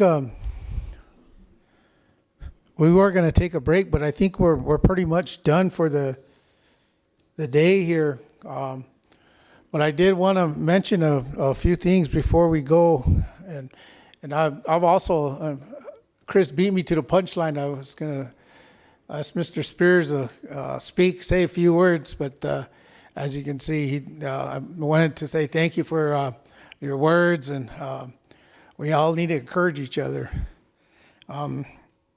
It's tough. It's tough when you're in a leadership position and all the things that you have to deal with. You know, I know for my tribe, 55,000 members is sometimes it carries a heavy weight. You know, whether it be good or bad issues you deal with on a daily basis. And that's really tough when you have differences within our tribe. We all have strong, aggressive minds, and that's good. It makes me feel good to represent our people when those things, when it's time to take a stand, we stand as one. And it's great to represent a nation that's willing to take those stands. So I think we got a hand raised. Go ahead. Good afternoon. I have a question. I wanted to get us a little back on the agenda. Maybe you guys already answered these questions, but so the discussion on the camps, are the tribes pooling resources for one big camp, or are the tribes going to have their own tribal camps? Yeah, we were just discussing that. Now it's the time to start putting an agenda together, and that's probably what we want to finish up here by the end of business tomorrow. Is getting a good direction of what the agenda is going to look like. We got to start putting this on a poster, getting it out there. I think we had enough planning meetings to make those moves. And start putting it together, moving forward and taking action, getting people to do these things ahead of time. And I know the talks of each tribe bringing buffalo and things like that. I just had And for the Oglala Sioux tribe, we did discuss this with our OST Parks and Recreation Program, and they committed to donate 2 processed buffalo, as well as trailers to transport tents, fire pits, supplies, and items. Our Taro department will purchase tools for our young men to help prepare teepee poles. OSPRA will help with transportation of teepee poles. So just to give you an idea, those are some of the ideas that tribal resources can come up with. But I know that didn't answer your question. Well, because I think that, like with the Rosebud Sioux Tribe, we have 6 committees that are working with the executive committee. And we have like a food committee. They're going to provide meals Tuesday, Wednesdays, and Thursdays. And the executive committee is anticipating on recruiting 700 tribal members. We have a transportation committee that will be providing the transportation. In the executive committee, we're looking at doing 5 fundraisers. One's a golf tournament, the other is a fast pitch tournament, another is a buffalo hunt, and then Gunner's going to put together a youth basketball so that we can raise money for our camp when the people get up there. And we have 72 programs. All directors are being contacted to donate resources for the camp on Rosebud. So I guess I assumed then that although we're all going to be camping on the Redbird fields, that we are going to be taking care of our respective tribes. But we're going to be sharing like the security and I'm thinking the big council tent that they're talking about, it was going to go between the Ogallala camp and the Rosebud camp, is what we've been talking about. And that's what I thought we were going to be kind of discussing today. And then I wanted to know, have you guys already decided which tribes will be charging the hill? Was a decision made on that today? No, not that I know of. The horse groups, they talks amongst themselves. We need to get them to the table now. Go ahead, sir. Patrick, Adam Lawson with the Northern Arapaho. I was wondering, is there a central repository for all the information where everybody's sharing it? Because if not, I'd be willing to facilitate that and help. You know, if we just created a Google Drive for everybody to upload their plans, we could do a shared calendar where everybody puts their different events. You know, a document with a spreadsheet of all the contacts and who's the lead of each thing, like the security and horses and things. Yeah, putting that those events together. Val, did you have any ideas on, or Tony? On the Rosebud, I'm doing a flyer for all people that are going to be taking their horses, because the what is that? The animal clinic will be providing the shots and whatnot, because they need the proof of the ownership, the shots and stuff to cross the state line. So we're taking care of that on the Rosebud for the Rosebud people. We also created a document that we've been going out to the schools to do assemblies to start getting the youth interested to take back to their parents, and then we're going to the communities and giving out the same information on what we're providing. We're providing tents and teepees, meals while we're up there, as well as transportation.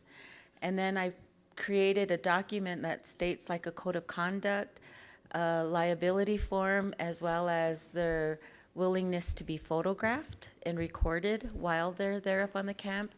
And then the head of household will sign that, and then we have emergency contact information, as well as the family and the numbers of family, with the understanding that the parents will be responsible for the children that they're taking up there.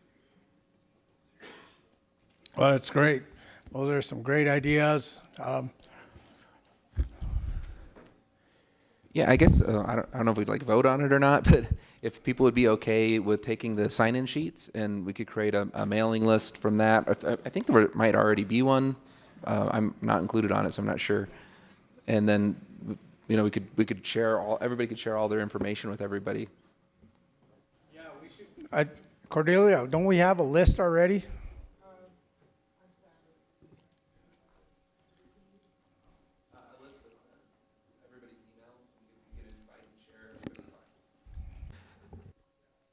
gotta, If we could put a mailing list, you might already have one, but do like a Google Drive where everybody could upload all their flyers, all their information they've made, so that we can share it with, so everybody can see what everybody else is doing. Go ahead, Valerie. yeah, so there's a communications committee and also a public relations committee. So the questions that had come forth were, the Real Birds were asking that no press be down there where everybody was going to be. And then there was another conversation from a previous meeting regarding what does the national parks own versus what do we own? And how do we make this something that's secure, that's not, that's for the children? Because this is who we're creating this for. We're creating this for the youth. So with that, we've worked with Buffalo Fire, where'd she go? Back here, who has created somewhat of a website called greasygrass.org and is listing some of the history in it. And then the ownership of that will fall under Great Plains Tribal Chairmen's Association when that website gets built. And that way we can all add our input into that. But specific information should probably just be shared with the schools. And I don't think we've come up with a setup with how that's supposed to lay out. Because this is not all just public information. It's just for us to make sure our kids have this going forward. But I'll share my contact information with you, and I have a list too. Thank you. Go ahead. Okay, I think you guys can hear me. My name's Jody Rabe, Spotted Bear, and our news site is Buffalo's Fire. And I think everybody who's on the communications committee and the public relations committee, maybe we could get together this evening and come up with more of a plan, because we do have a website. We haven't launched it. There's just a lot of unanswered questions yet, but I think we can solve a lot of that today. But I have another question. So the National Park Service has created their speaker agenda, but my understanding was that the Real Birds have a stage too. And I'm wondering if there is a speakers list set up for the Real Bird stage or not. Can you answer that?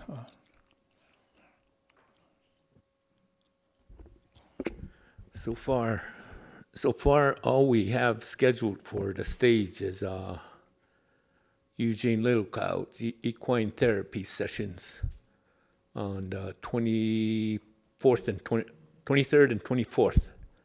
So that's the only thing we have scheduled for the stage right now.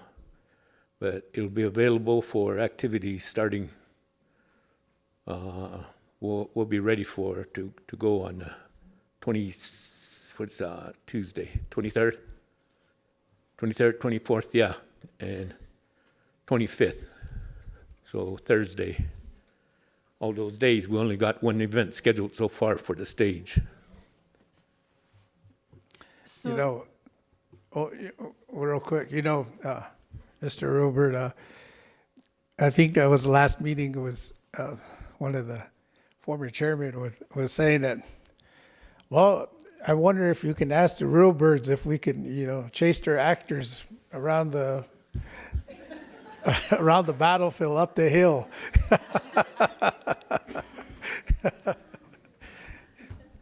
Yeah, that'd be pretty fun. Yeah. I don't know about for the actors though, but you can see a lot of horse riders behind them. But I thought that was hilarious, and that's a good idea though. But go ahead. Okay. So one more thing with that, Jody. I know we didn't talk about this, but at the Rosebud meeting, I had a conversation with James about his agenda, because it seems to me that we're making plans on this side, which is fabulous, but on the other side, with parks, is a huge opportunity to get the story right. And so I don't know if you've shared that agenda with everybody, but I had comments on it from who your state delegations were that were coming. I had comments to you on the timeframes, which everybody got to speak. And I also had comments with you for the whole process of what happened, how we got to this point, that each tribe had a certain part into this. And you were mentioning the Crow was going to open, the Custer enthusiasts were going to be there, and their historian or whatever. And I asked maybe if you could put those at the top, and then we could start get you a TIPO and a tribal leader to speak to their individual piece in order. And in between, we could set up like cultural events or whatever. But I also asked you a question that I did not hear you talk about, that at 150th, the onus on the national parks is grave as an error. And the commemoration of it should be something that we should be able to see at national parks going forward. And I said, I don't know if that's a wall. I don't know if that's a sculpture. I don't know what that's going to be. I just wanted you to come back with an idea on how we commemorate this 150th.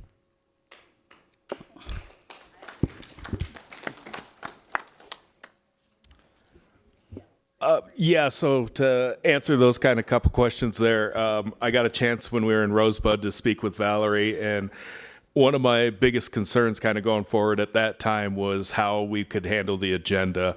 I was very confused on it, heard a lot of different ideas. I think Valerie probably had the best approach that I've heard so far. So I think that's what we're going to be planning towards, Valerie. We would start with like the Parade of Nations that I spoke about. There would be a opening prayer after that, welcoming remarks from the Crow chairman. And then after that, it would go into short 15 to 20 minute different speeches. Valerie had mentioned using the government and kind of historical ones to kind of go first, and then given a chance for everybody, as everyone has different sides of the story, and almost as kind of a rebuttal afterwards. I think that's kind of how you articulated it, Valerie, and that we could have several different ones. The shorter talks also kind of provided a little bit of a buffer for different events, speakers kind of not there on time, that sort of stuff. If the horse group shows up late, we'd be able to a little more prepared for doing it. So that is as far as the speaker agenda, definitely what we want to go to. We still do not have a list of all the speakers. We've gotten some over this past week from different letters from a couple of the different tribal leaders of them wanting to speak, and from a couple of the TIPOs, and also from a tribal historian that wanted to speak at the event as well. So we're trying to compile that list still to get it out to everybody. And then the other item that Valerie had mentioned, which made a lot of sense to me, was that the 150th is a very meaningful event for everybody involved. It's a giant, giant milestone. And she asked, like, what could we do to make it an impactful moment? So one of the ideas that she had mentioned was possibly doing a plaque, monument, like an engraving on a wall, something kind of going forward, and had a couple different ideas where she threw out. The one that stuck with me the most, and we went back and talked with our team and talked with a couple other tribal leaders, and seems to be the one that makes the most sense going forward, is something with women's warriors, how women's role in the battle, and not only in the battle, but just helping with it all in general. So I think that's what we'd kind of like to work towards. Like I had mentioned to Valerie, kind of our processes behind the scenes. I don't know that we could realistically get that done in time for the 150th, as it being a month and a half away. But I think we could make that goal of working towards it, and then kind of finding out everybody's ideas of what that looks like, where it would go, who would be on it, and how it would be honored, and if that's the best approach.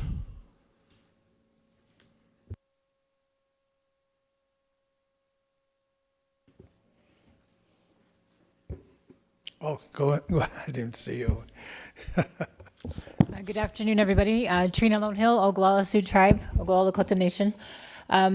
So I just kind of want to direct this real quick suggestion to National Parks and James. So I have a little issue with the opening prayer. I don't want it to be singled out with just the Lakota, because we do have our Mahpiatol people and our Shahila people, and I want them to also be recognized in that prayer. So I want their individual spiritual leaders to come together too and be recognized and acknowledge their people that fought in this battle. So that is my one suggestion for national parks. I'm representing Lakho Oyateka Wi'a'u. So the traditional writers group that I'm a part of, have been a part of for a while, you know, we basically, I want to say we've made this charge famous in terms of our group. I want to suggest that we continue to be the coordinators of this, because we've been doing it for so long. It originated back in the 90s with our elders. They came through with the rural water program through the tribe. We brought our elders up there, and we actually were able to get our elders to the monument up on Last Stand Hill, and our elders counted coup on that monument. And after that, we were banned. So we weren't allowed to come back and do that again. So that is kind of where the charge happened, adjacent to the property. And, you know, we've been doing it for so long, you know, and it's just kind of second nature to our group. And all of our founding people are, you know, pretty much gone now. And it's my generation. It's, you know, my sister rode, my brother rode, everybody rode. I didn't. I stayed on the sideline and waved, but but I was there as support. We made sure that all of these things were taken care of, and our charge went through, you know, smoothly without incident, basically. So we've been doing this. I want to welcome all the people that want to join in with us, and I know the last few years we've had Northern Cheyenne people. They ride alongside us. We have a lot of the Northern Arapaho people, you know, they joined in on our charges and some of the rides. So I just want to kind of put that out there, because our group, you know, we've done it for so long. And so, you know, we, on the 25th, because our ride starts on the 20th, we travel to Ashland, and the Shahila people, you know, they take care of us. And different families in the tribe, they've taken care of us for 30 plus years. And I really, really, you know, we've been doing this for so long, and just coordinating with us, I think, would be the best. You know, and then on the 25th, we usually meet up down at the Crow Veterans Pavilion, or their Veterans Park, and then we ride in and do the charge. And so that's one big thing, you know, I kind of envision it right now, and it's going to be huge, you know, and all of us coming together on that day. National Parks know this too, because, you know, they've had their programs going on, and we've always had our charge, and that drew a lot of people, a lot of visitors. Traditionally, we never allowed recording, and we were scolded. We actually ripped cameras from people's arms and told them no pictures, nothing.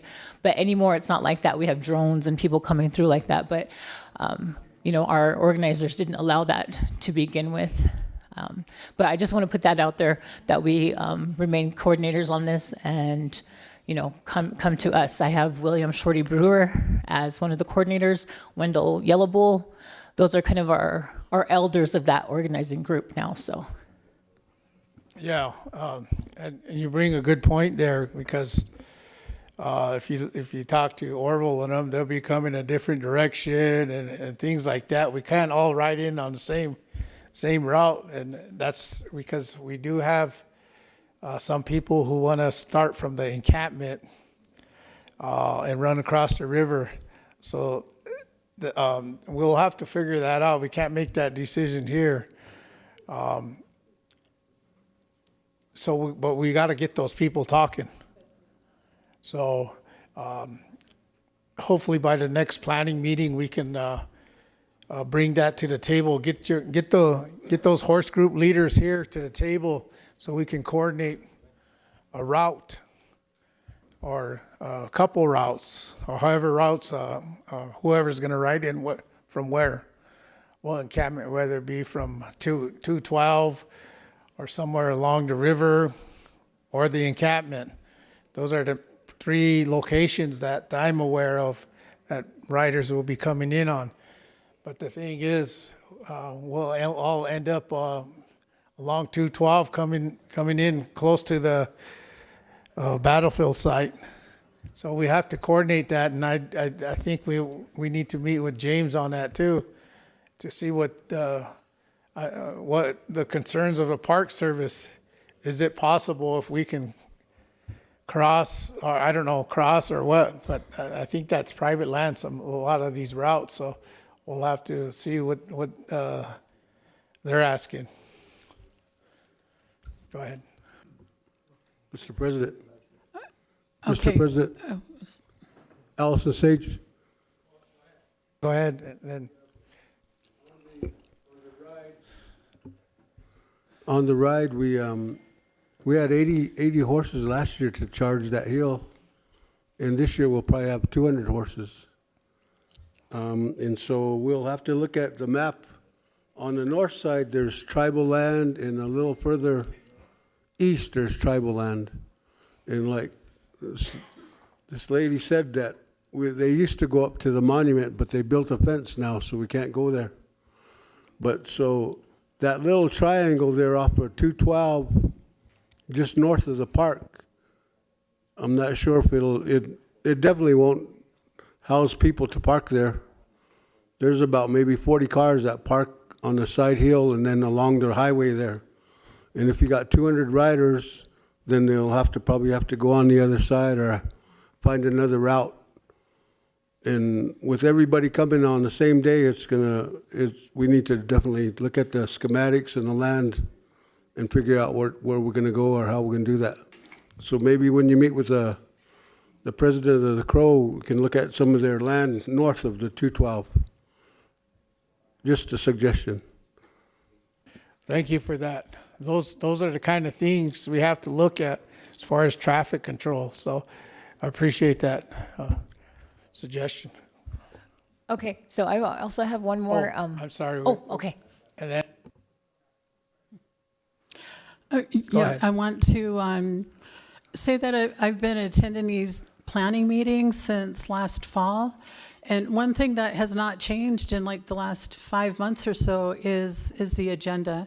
So the National Park Service agenda, from what I last saw, looks the same as what it did 5 months ago. So if we could set a deadline for when the agenda would come out for National Park Service stage versus the Real Bird stage. And another thing I want to bring out is I attended the last meeting at the National Park Service. President Stark comes out, you had joined by Zoom. And at that time, there were many Crow in the room since we were there at the battlefield site. And they had mentioned the 100th anniversary of when there was a pipe ceremony that was representative of all the tribes. Like Trina was saying, that shouldn't just be one person up there praying for everybody, that if they could go back to the way they did it, 50 years ago, that all the tribes were represented and that there was an actual ceremony that took place. But, and I know that James Novinsky supported that idea then, this was a month or two ago, but he didn't mention it all today. So is that ceremony going to happen? And is it going to happen over at the Real Bird stage or at the National Park Service stage? I know you can't answer that right now, but it'd be nice to get everything solidified so we could start notifying people about what is happening and where it's happening. Thank you. Yeah, just to answer that real quick, we can have it at the battlefield site if we can make those accommodations. But again, we have to talk to tribal leaders and see if they want to participate in that. I can't make a decision for a tribal leader or a tribal nation. We have to be respectful when we make decisions like that, especially ceremonies. We need our Wankan Wichashas there, our spiritual people.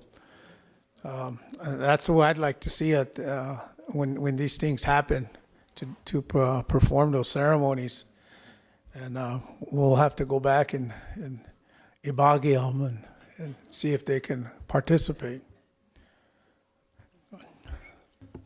Okay, so again, Trina with the Oglala Sioux tribe.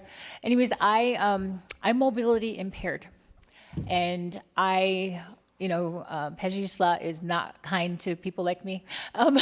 So I've been working with a group at home. We were talking about logistics in terms of the charge and the area that we usually have it in, and we were talking about side-by-sides and ATV vehicles that can help the elders and people like me who can't climb that hill or can't get up there, without assistance, to have a side-by-side, drop them at some point, and then, just keep the parking down further or across the road. But, like I said, last year it was really hard for me. They dropped me off at the top, and then I wait for my help to come, and then we go across. But, just please be considerate of people like that, because people always forget us. And that's the thing that I don't like is, I try and make sure that everyone's included in terms of, mobility issues. So just keep that in mind too with our people. Yes, so if you have resources, ATVs and things like that, we probably need them in the camp, but we don't want no, Baja track going on where, we have about 50 ATVs cruising around and they're kicking dust everywhere. But we'll probably need to coordinate some things like that to transport our elders or those are with disabilities. So we have to think of those things. I think we'll be transporting some ATVs up there to do that. So, okay. This is Kim Harjo again. So my question is, Adam from Northern Arapaho Tribal Industries is our IT for Northern Arapaho. And he was asking about that calendar. So are we going to use both the Greasy Grass website plus use Adam as well with those contacts, because he wanted to make a calendar where everybody could send their stuff and he would start making that calendar now so we know when things are scheduled. I think that would help with communication and the way things need to be aligned and get going. So that's my question.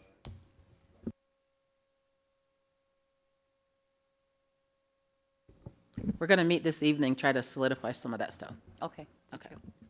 Okay, so if you're in the communications field, radio, any kind of media, they'll be meeting this evening on how to coordinate that. So I encourage all the tribes to get involved and see how we can make this a better communications process. Go ahead, Russell. Okay, thank you. One of the things, I know Rosebud wanted to be involved in, we talked about a council lodge. And I know some of the other tribes were talking about bringing their bundles. We need a place to care for any of the spiritual items that are coming. And that's kind of my concern. But I guess my question would be, how big of a council lodge do we need? Maybe that's something that can be determined.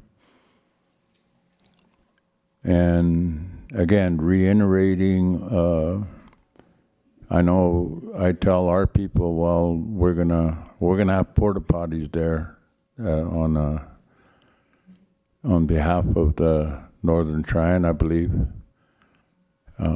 But we are coming prepared as Sichangu.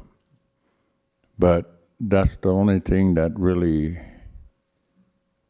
right now, come into question for me is the council lodge and where to put it. Because if we're all organized in our camp, I want it in a central location of the camp. So that's something that when we come to the agency there, we may have to go scout the land again one more time, I would think. So that's something that we need to think about. I know we're throwing out many ideas, but now we're going to have to talk on reality, how we're going to do this and who's going to do it and when. Yeah, I definitely agree, Russell. Within the next couple of weeks, we'll be traveling up to, I haven't picked a specific day, but we're going to go back up there and stake out some areas. And then I guess we can look at those areas that we're concerned about on the Charge Hill. Look at see what we got to play with on that hill. Look at possible routes in and out. We'll have to make sure there's emergency vehicles could get in and out. There are going to be horseback riders charging that hill. We got to also be aware that someone may fall off and get injured or something. But things like that, we got to make sure that we cover. And we also, I would like to get with you and see, the size of the council lodge and where we want to center it. One more response. You mentioned earlier that Oglalas were bringing their own shower kits. I want to remind them that there's a little river that runs right in front of the camp.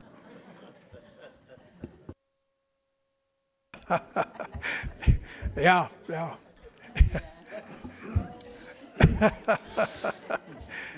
Go ahead. I just wanted to, I wasn't at the last planning meeting or whatnot, but, Ihane, we would have had a Arapaho or a Wakichunza to help with communications and organizations in the camp. So I was just wondering if there was going to be a Arapaho or any like Wakichunza. I know there's going to be security and stuff like that, but like in order to help to organize and keep everybody in the know and what's going on and in case of an emergency or whatnot.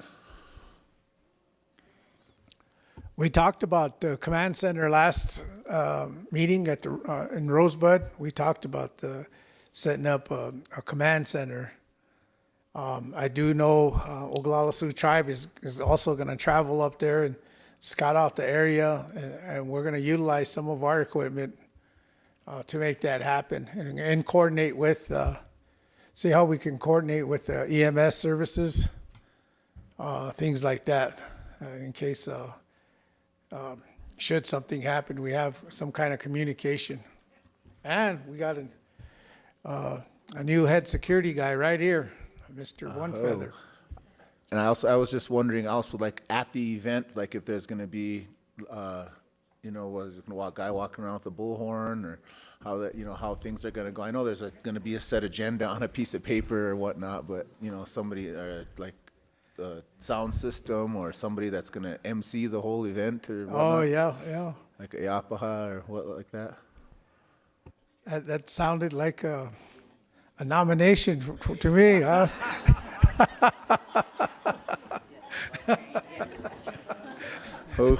I'm going to be quiet now. I know it's just going to be a huge event, a lot going on, and I'm wondering where to tell people. There's going to be a website or a piece of paper or whatnot to try to coordinate events. Yeah. But I know there's going to be a lot of people coming in on the fly and whatnot that are going to need direction and that are going to, be looking for something like that. Someone's gonna have to be the one to wohokonka or to chew you out. Hey. Yeah, those things are very important as someone to keep things on track. I got a question. My name's Gordon Yellowman, Arapaho Tribes. He's right, a lot of times when we gather like this, we had traditional camp criers. And our people wouldn't move until they heard that camp crier. So keep that in mind. Southern Cheyennes might not move until they hear their camp crier. But there's a lot of good discussion. We're going to be bringing 2 chartered buses from our tribal members up there. And so my concern is where the bus is going to park, and we're going to coordinate with that. And the other thing, you know, it's good that we can commemorate this. It's going to be a big event, and I'm starting to get scared now. But I'll go home and pray, and I'll cedar myself a lot. So, but in thinking about the flyover, it was mentioned. Think about the horses that's going to be there. The sound, the loudness, you know, and that might scare some of them horses, spook them horses. So always be mindful of those. Might be a great thing, but in order to be safety concerned, always be mindful to those kind of things. And then we're going to be sending a crew up from our housing program to help with the teepee pole harvest. And they're going to take a truck and trailer up there. So we're coordinating with that. So I just wanted to mention that. A lot of good discussions here. Thank you. Aho. Yes, Jim, maybe you can answer that. Some of those things where we can stage. Yeah, I think the last site visit we did, we kind of selected some flat areas right by the paved road, the Whistling Water Loop.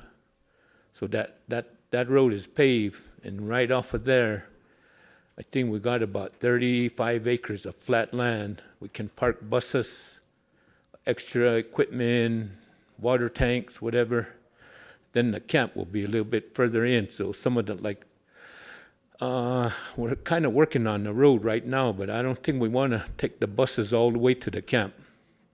And then the other thing, like you said earlier, the four-wheelers and side-by-side stuff, I myself don't use those things. I just now got on one last year. I'm 70, and I'm a horse. I believe in horses. Those are that's where the medicine is, the horsetails for us, our family. And I don't want to see a bunch of big TV people and driving all over the place. It'll make the camp look, it won't look good to me, but it will have some around because we'll need some. But I'd rather not have a bunch of ATV traffic, and when we're trying to ride horses, and if we're going to have a lot of horses crossing, and we need horse wranglers, we need people that are able to handle horses. For every 4 or 5 riders or so, we need a good guy with them, and outriders, and will be more mobile. But we have lots of places that we were looking at to store equipment for the showers, for the kitchen area, so that we can bring in supplies, and then you don't have to drive through the whole camp to get to the kitchen area or the supply area. So once I don't know if security, if we draw at the campground, we can. The next meeting, we'll go to the place and we can look at the ground. Yeah, and again, yeah, we should start marking out the campsite there, and designate key spots. You know, there's talks about, you know, we're going to have fires, and where are we going to put the firewood, things like that. We should probably think about. And I was talking about emergency vehicles when I mentioned ATVs driving all over the place. What emergency? I was talking about in case of emergencies. But you're right. Too many ATVs, it's going to spook the horses. Plus, it's going to tear up the ground. So we need to keep in mind that we don't want those things, because it's create a lot of dust and things like that. So we gotta rough it. You gotta rough it. You know what I mean? So if we're gonna camp up, we're gonna camp up. Go ahead, sir. Steve, leader charge, Rosebud. As I said back at Rosebud, the last meeting, the Rosebud Sioux Tribe, the CHR program, we've been in existence since 1968. Our grandpas and grandmas went to Washington And back then, there was an outbreak of tuberculosis. So that's what our grandfathers and grandmas did. They went over there and brought back CHR, and we've been in existence since 1968. We've been helping deliver medicine, taking people to their appointments, things like that, saving lives. So we are going to be providing basic first aid for the medical part for all the tribes over there at the designated camping area. We'll have a first aid station, hydration station, elder care support team for people with diabetes, health problems, blood pressure, heart problems, etc. We'll have CNAs on site. We're going to have more than one tent, and that's what I was hoping that we could decide at this meeting before we leave, that it's usually hot over there in the daytime and kind of cold at night. Last time we slept by the river, we roasted in the daytime and froze at night. So, and then I was going to go ahead and call ahead to make a plan in case something happens terrible, hoping it doesn't, and then we'll have vehicles to use as an ambulance and a route picked out to the nearest ER clinic. And with the river nearby, we'll have, we're not certified as lifeguards or anything like that, but we'll be on guard for swimmers. And I talked to Ethan, the captain there, One Feather, offered our helping hand to help with security. And I attended the directors meeting. CHRs have 20 programs in the Great Plains area. Last week I attended that meeting, and I told them I was coming to this one and hoping I can get an answer. If we can combine and have a joint, instead of just one CHR program, have a joint for all the CHR programs in the Great Plains area to provide first aid. And if that happens, we'll be set for the whole 3 days or 4 days, 5 days. So we're hoping that we can do that. And I always believe that CHR's work is never done.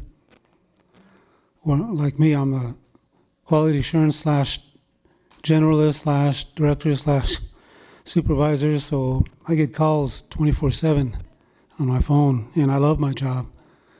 And my grandma told me if you love your job, you never have to work. So I guess I never have to work, but I love my job. So that's what we're looking at to provide for the camp.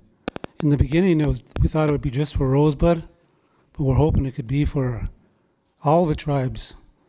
And I still need to catch up to Dion. He's kind of fast, too fast for me. He's supposed to be providing the Northern Cheyennes at Billings.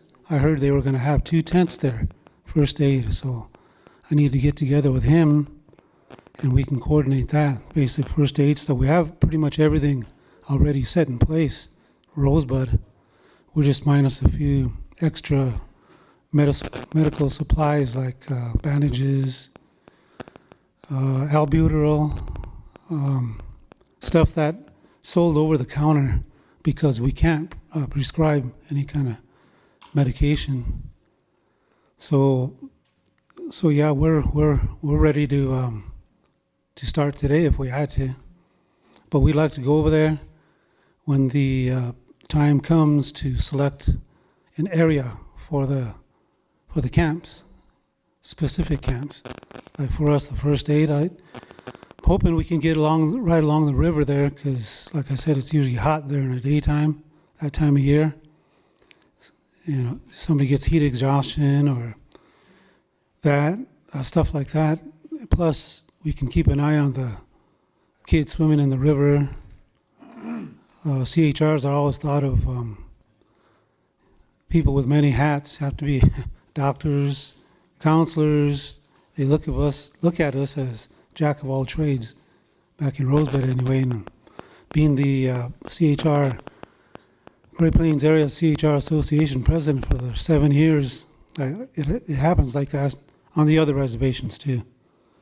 So I wanted to share that with everybody. And I'm hoping that when I go to the next meeting, there's going to be another meeting of the CHR directors in Rapid City in a couple of weeks.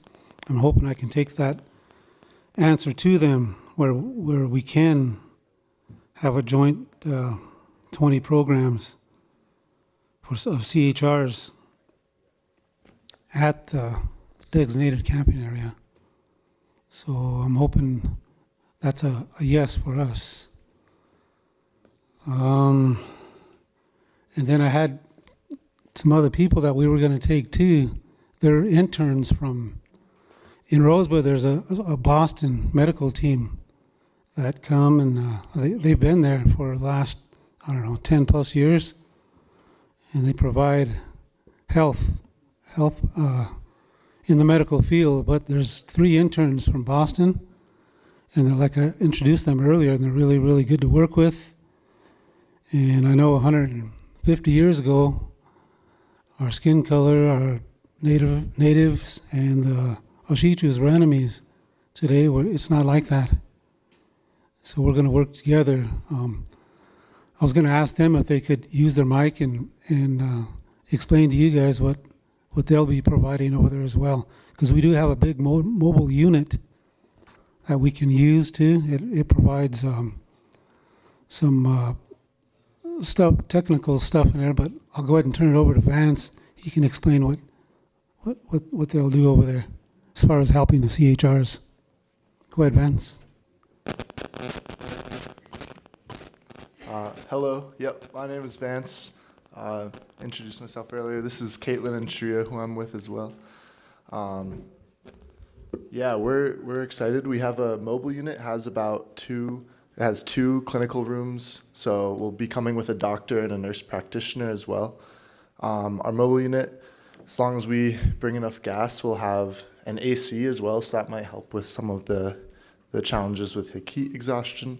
But yeah, we're coming from the RSD Health Administration, and we're happy to help contribute and support in any way. So excited to coordinate with you, Steve, and everyone else. Yeah, sounds like we have some stuff to figure out, but we can definitely bring our mobile unit out, and we'll be bringing a doctor with us and can bring a lot of different medical supplies. So if anyone has specific thoughts about like the ways that we can be most helpful in supporting this event and this community during this time, then please let us know. We're really excited to be a part of it. Very honored. Thank you. Thank you very much, Vance. So that's about all we have right now to share with you all. All right, thank you. I think we probably discussed it, but it was very briefly. But one of the things that we had to do with the horse groups is get that Coggins test and brand inspection taken care of. So that's one thing the tribes probably should be looking at, and then seeing what kind of resources you can bring to the table to get that done for your horse groups. Because that's probably one thing they'll check for when you cross that state line or on your way there, or on your way to the Bighorn site.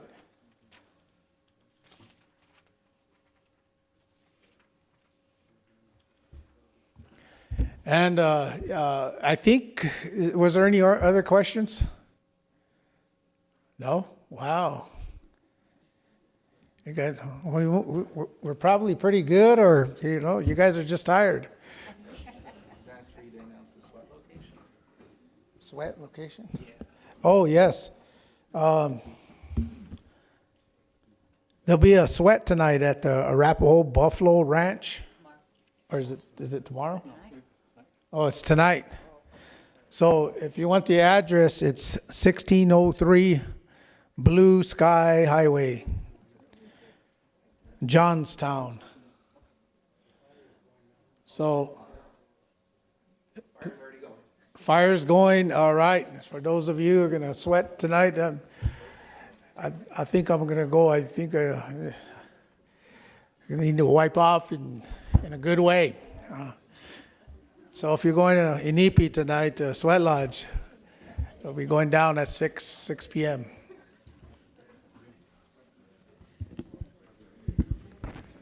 Frank.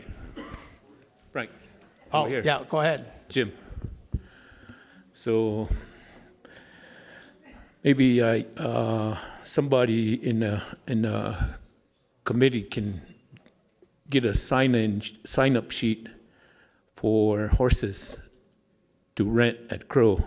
See, a Coggins is going to cost quite a bit, and a health, and then they add on $20, $25 for a health, and by the time you're done, you're going to pay over $100 plus transportation. So we thought we might be able to get a sign-in sheet and try to get some people to bring gentle horses to the place, to the camp for June the 25th. And the guys doing the trail rides right now, it's $150 to rent a horse, saddle, everything. All you do is get on and you get off, and you don't have to touch nothing. But if you pay the Coggins, health, transportation, what's that? Yeah.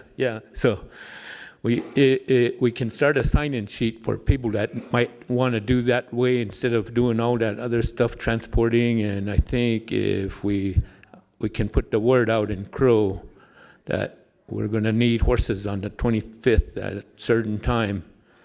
And I was thinking, I just asked the Park Service what time the Reno got to the valley, and they said it was 3 o'clock. So 4 o'clock was when Custer made it to Medicine Tail Coulee Forward. So by about 3 o'clock, we can start that ride, start the camp in motion, kind of that after that time, and then everybody can cross the river. We can cross about 500 head plus, because we've got 3 crossings there. And we can just take off from the stage or the camp or both. And then we can, some of the riders, who's from Cheyenne River? Is somebody in here? Are they going to camp at their place on Reno Creek? That'd be about 3-4 miles out. And then Orville's place is right above the Weir Point area, and that one is only about 15 minutes from the main camp. So we can send riders at 3 o'clock from all directions and right into to the Last End Ridge. So, and the other thing I did, I'm the one that kind of started that flyover. I thought it would be a pretty good deal, but I kind of have, people been saying a little bit, but I kind of wanted, I talked to the state people, and they went to the National Guard or something in Billings. And I wanted native pilots or native crew members on those helicopters they're sending. But we've done it before we've had a lot of horses with us, and they're not going to get too low enough to bother the horses that much. But like I said, we'll have outriders with every 5-6 riders. We'll have a good rider with them taking care of them. So I think it'll be all right. So that's it. All right. Any other questions? Oh, go ahead, Chris. When it comes to centralizing our information, we had a bunch of great ideas. One thing that we have in Rosebud that one of the planning meetings tasked all the tribes to do was create your own Facebook page. And so we created one. And it's the 150th Battle of Little Bighorn, and it's an emblem of the flag, of the Rosa Sioux tribal flag. But that kind of centralizes all of the plans that we have so far, as well as a QR code for the transportation sign up. And among the other things that we're still working on that get posted there. And so we have that built already, and all that data that goes into it is going to be retained towards the tribes, the individuals that bring it forth. So once we get the email chain figured out, definitely any information you guys have, we can centralize it on this Facebook page. And we'll open up the administration to each of the point of contacts from the respected nations too, so that they can also add on to this Facebook page. Just another way of keeping, I guess, the progress going on what events are going to happen. And so I just wanted to share that with everyone here, is that Rosebud does have a Facebook page pertaining to this event, and we can change our name. We can make it all inclusive, all nations, because that's the whole point. So I just wanted to share that with each of you, one of you, if you want to get our information out from our respected areas.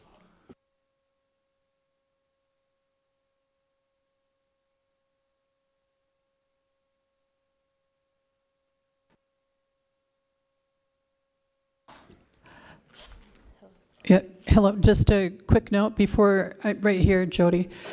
Before you guys wrap up, I just wanted to say that the communications and PR committees will be meeting here in this room as soon as this meeting is over, and we'll just meet up there in the corner. Okay, yeah, go ahead. Either way.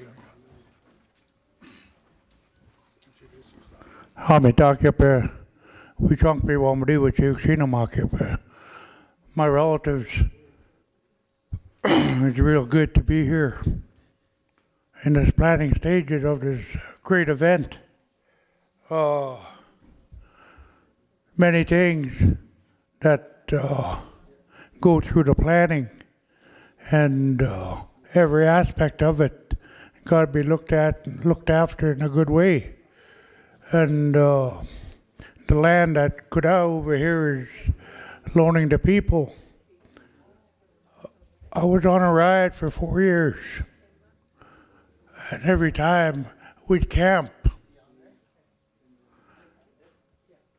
set up camp and everything. When we leave, we make sure that that camp where we camped, just like we weren't there. And that's respect for the land itself, and to respect Kuda and his land for them side by sides and stuff like that. He's going to rip up his land and make it dusty, do more havoc than good. And back in the day, I took the fire home from the Dakota Summit in red shirts out, not red shirt, in Lower Sioux. And I went through, they had a little ceremony for the Patoyate. Take it home. You guys are next to host that summit. So we took it there. And the place where all the Eagle staffs that come, all the Chinoopas that come, the ceremonial teepee was a place where we looked after the Chinoopas, the ceremonial stuff, the fans, the Eagle staffs, the flags. And we had a young man, other than myself. I was there, I helped look after the fire, and I also helped look after the ceremonial lodge. And that is how we looked after our spiritual belongings that we brought with us. And I thank the Oyate for involving us across the land. I don't know if I got a lot of information to take home to my people, what they want to get ready for, and they said they were going to bring up half of my community up there with the children, the school. So there's going to be a lot of planning that we have to do over there in order to get here. And I thank the Oyate once again. The cooks that cooked the meal, Kuda that offered that prayer this afternoon, and all the elders who are here. Nina wopida pidame ado, haho, mitakoas.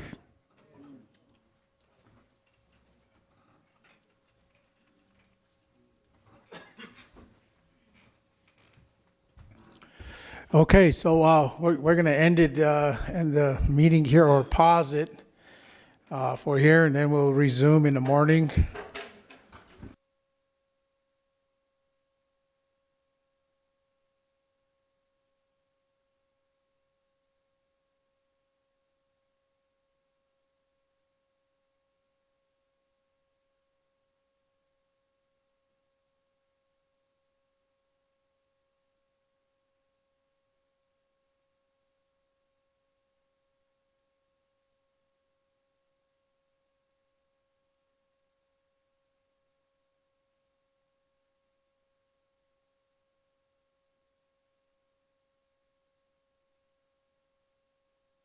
Okay, Ernest, can you give us a prayer to end the day? If you would, please.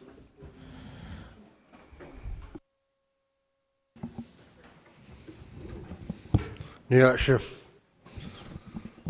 Let's just get on. I just want to thank you for the honor of praying for our people this evening and for the great meeting we had. I'm going to pray in my language here. And like they say, pray along with me.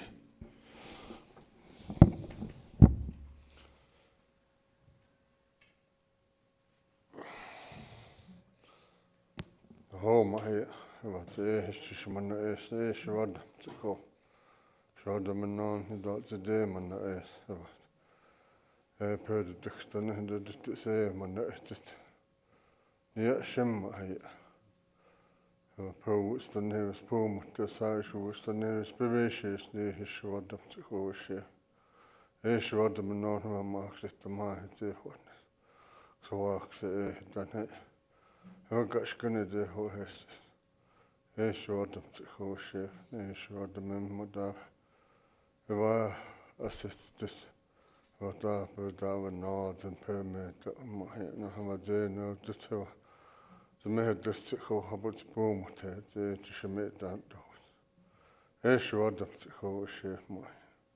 Hoe de boot naar westen, daar je dan het tas maar. Was wat dat gewoon chef.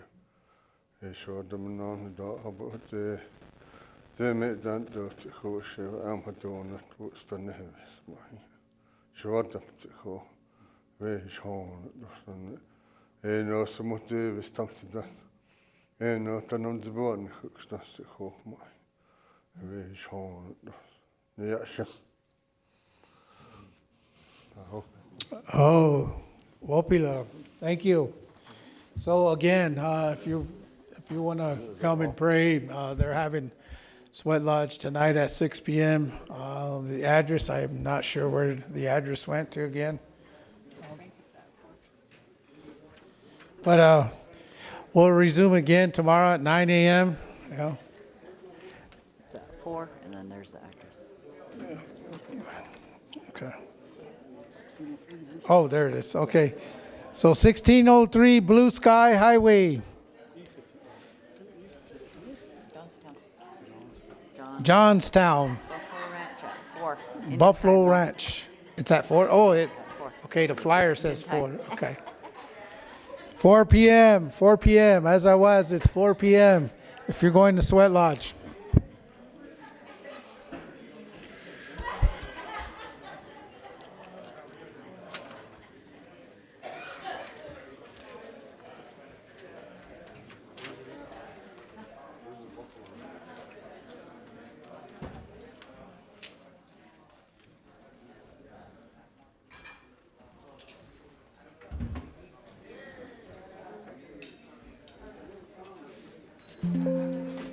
Get his name. Get his name.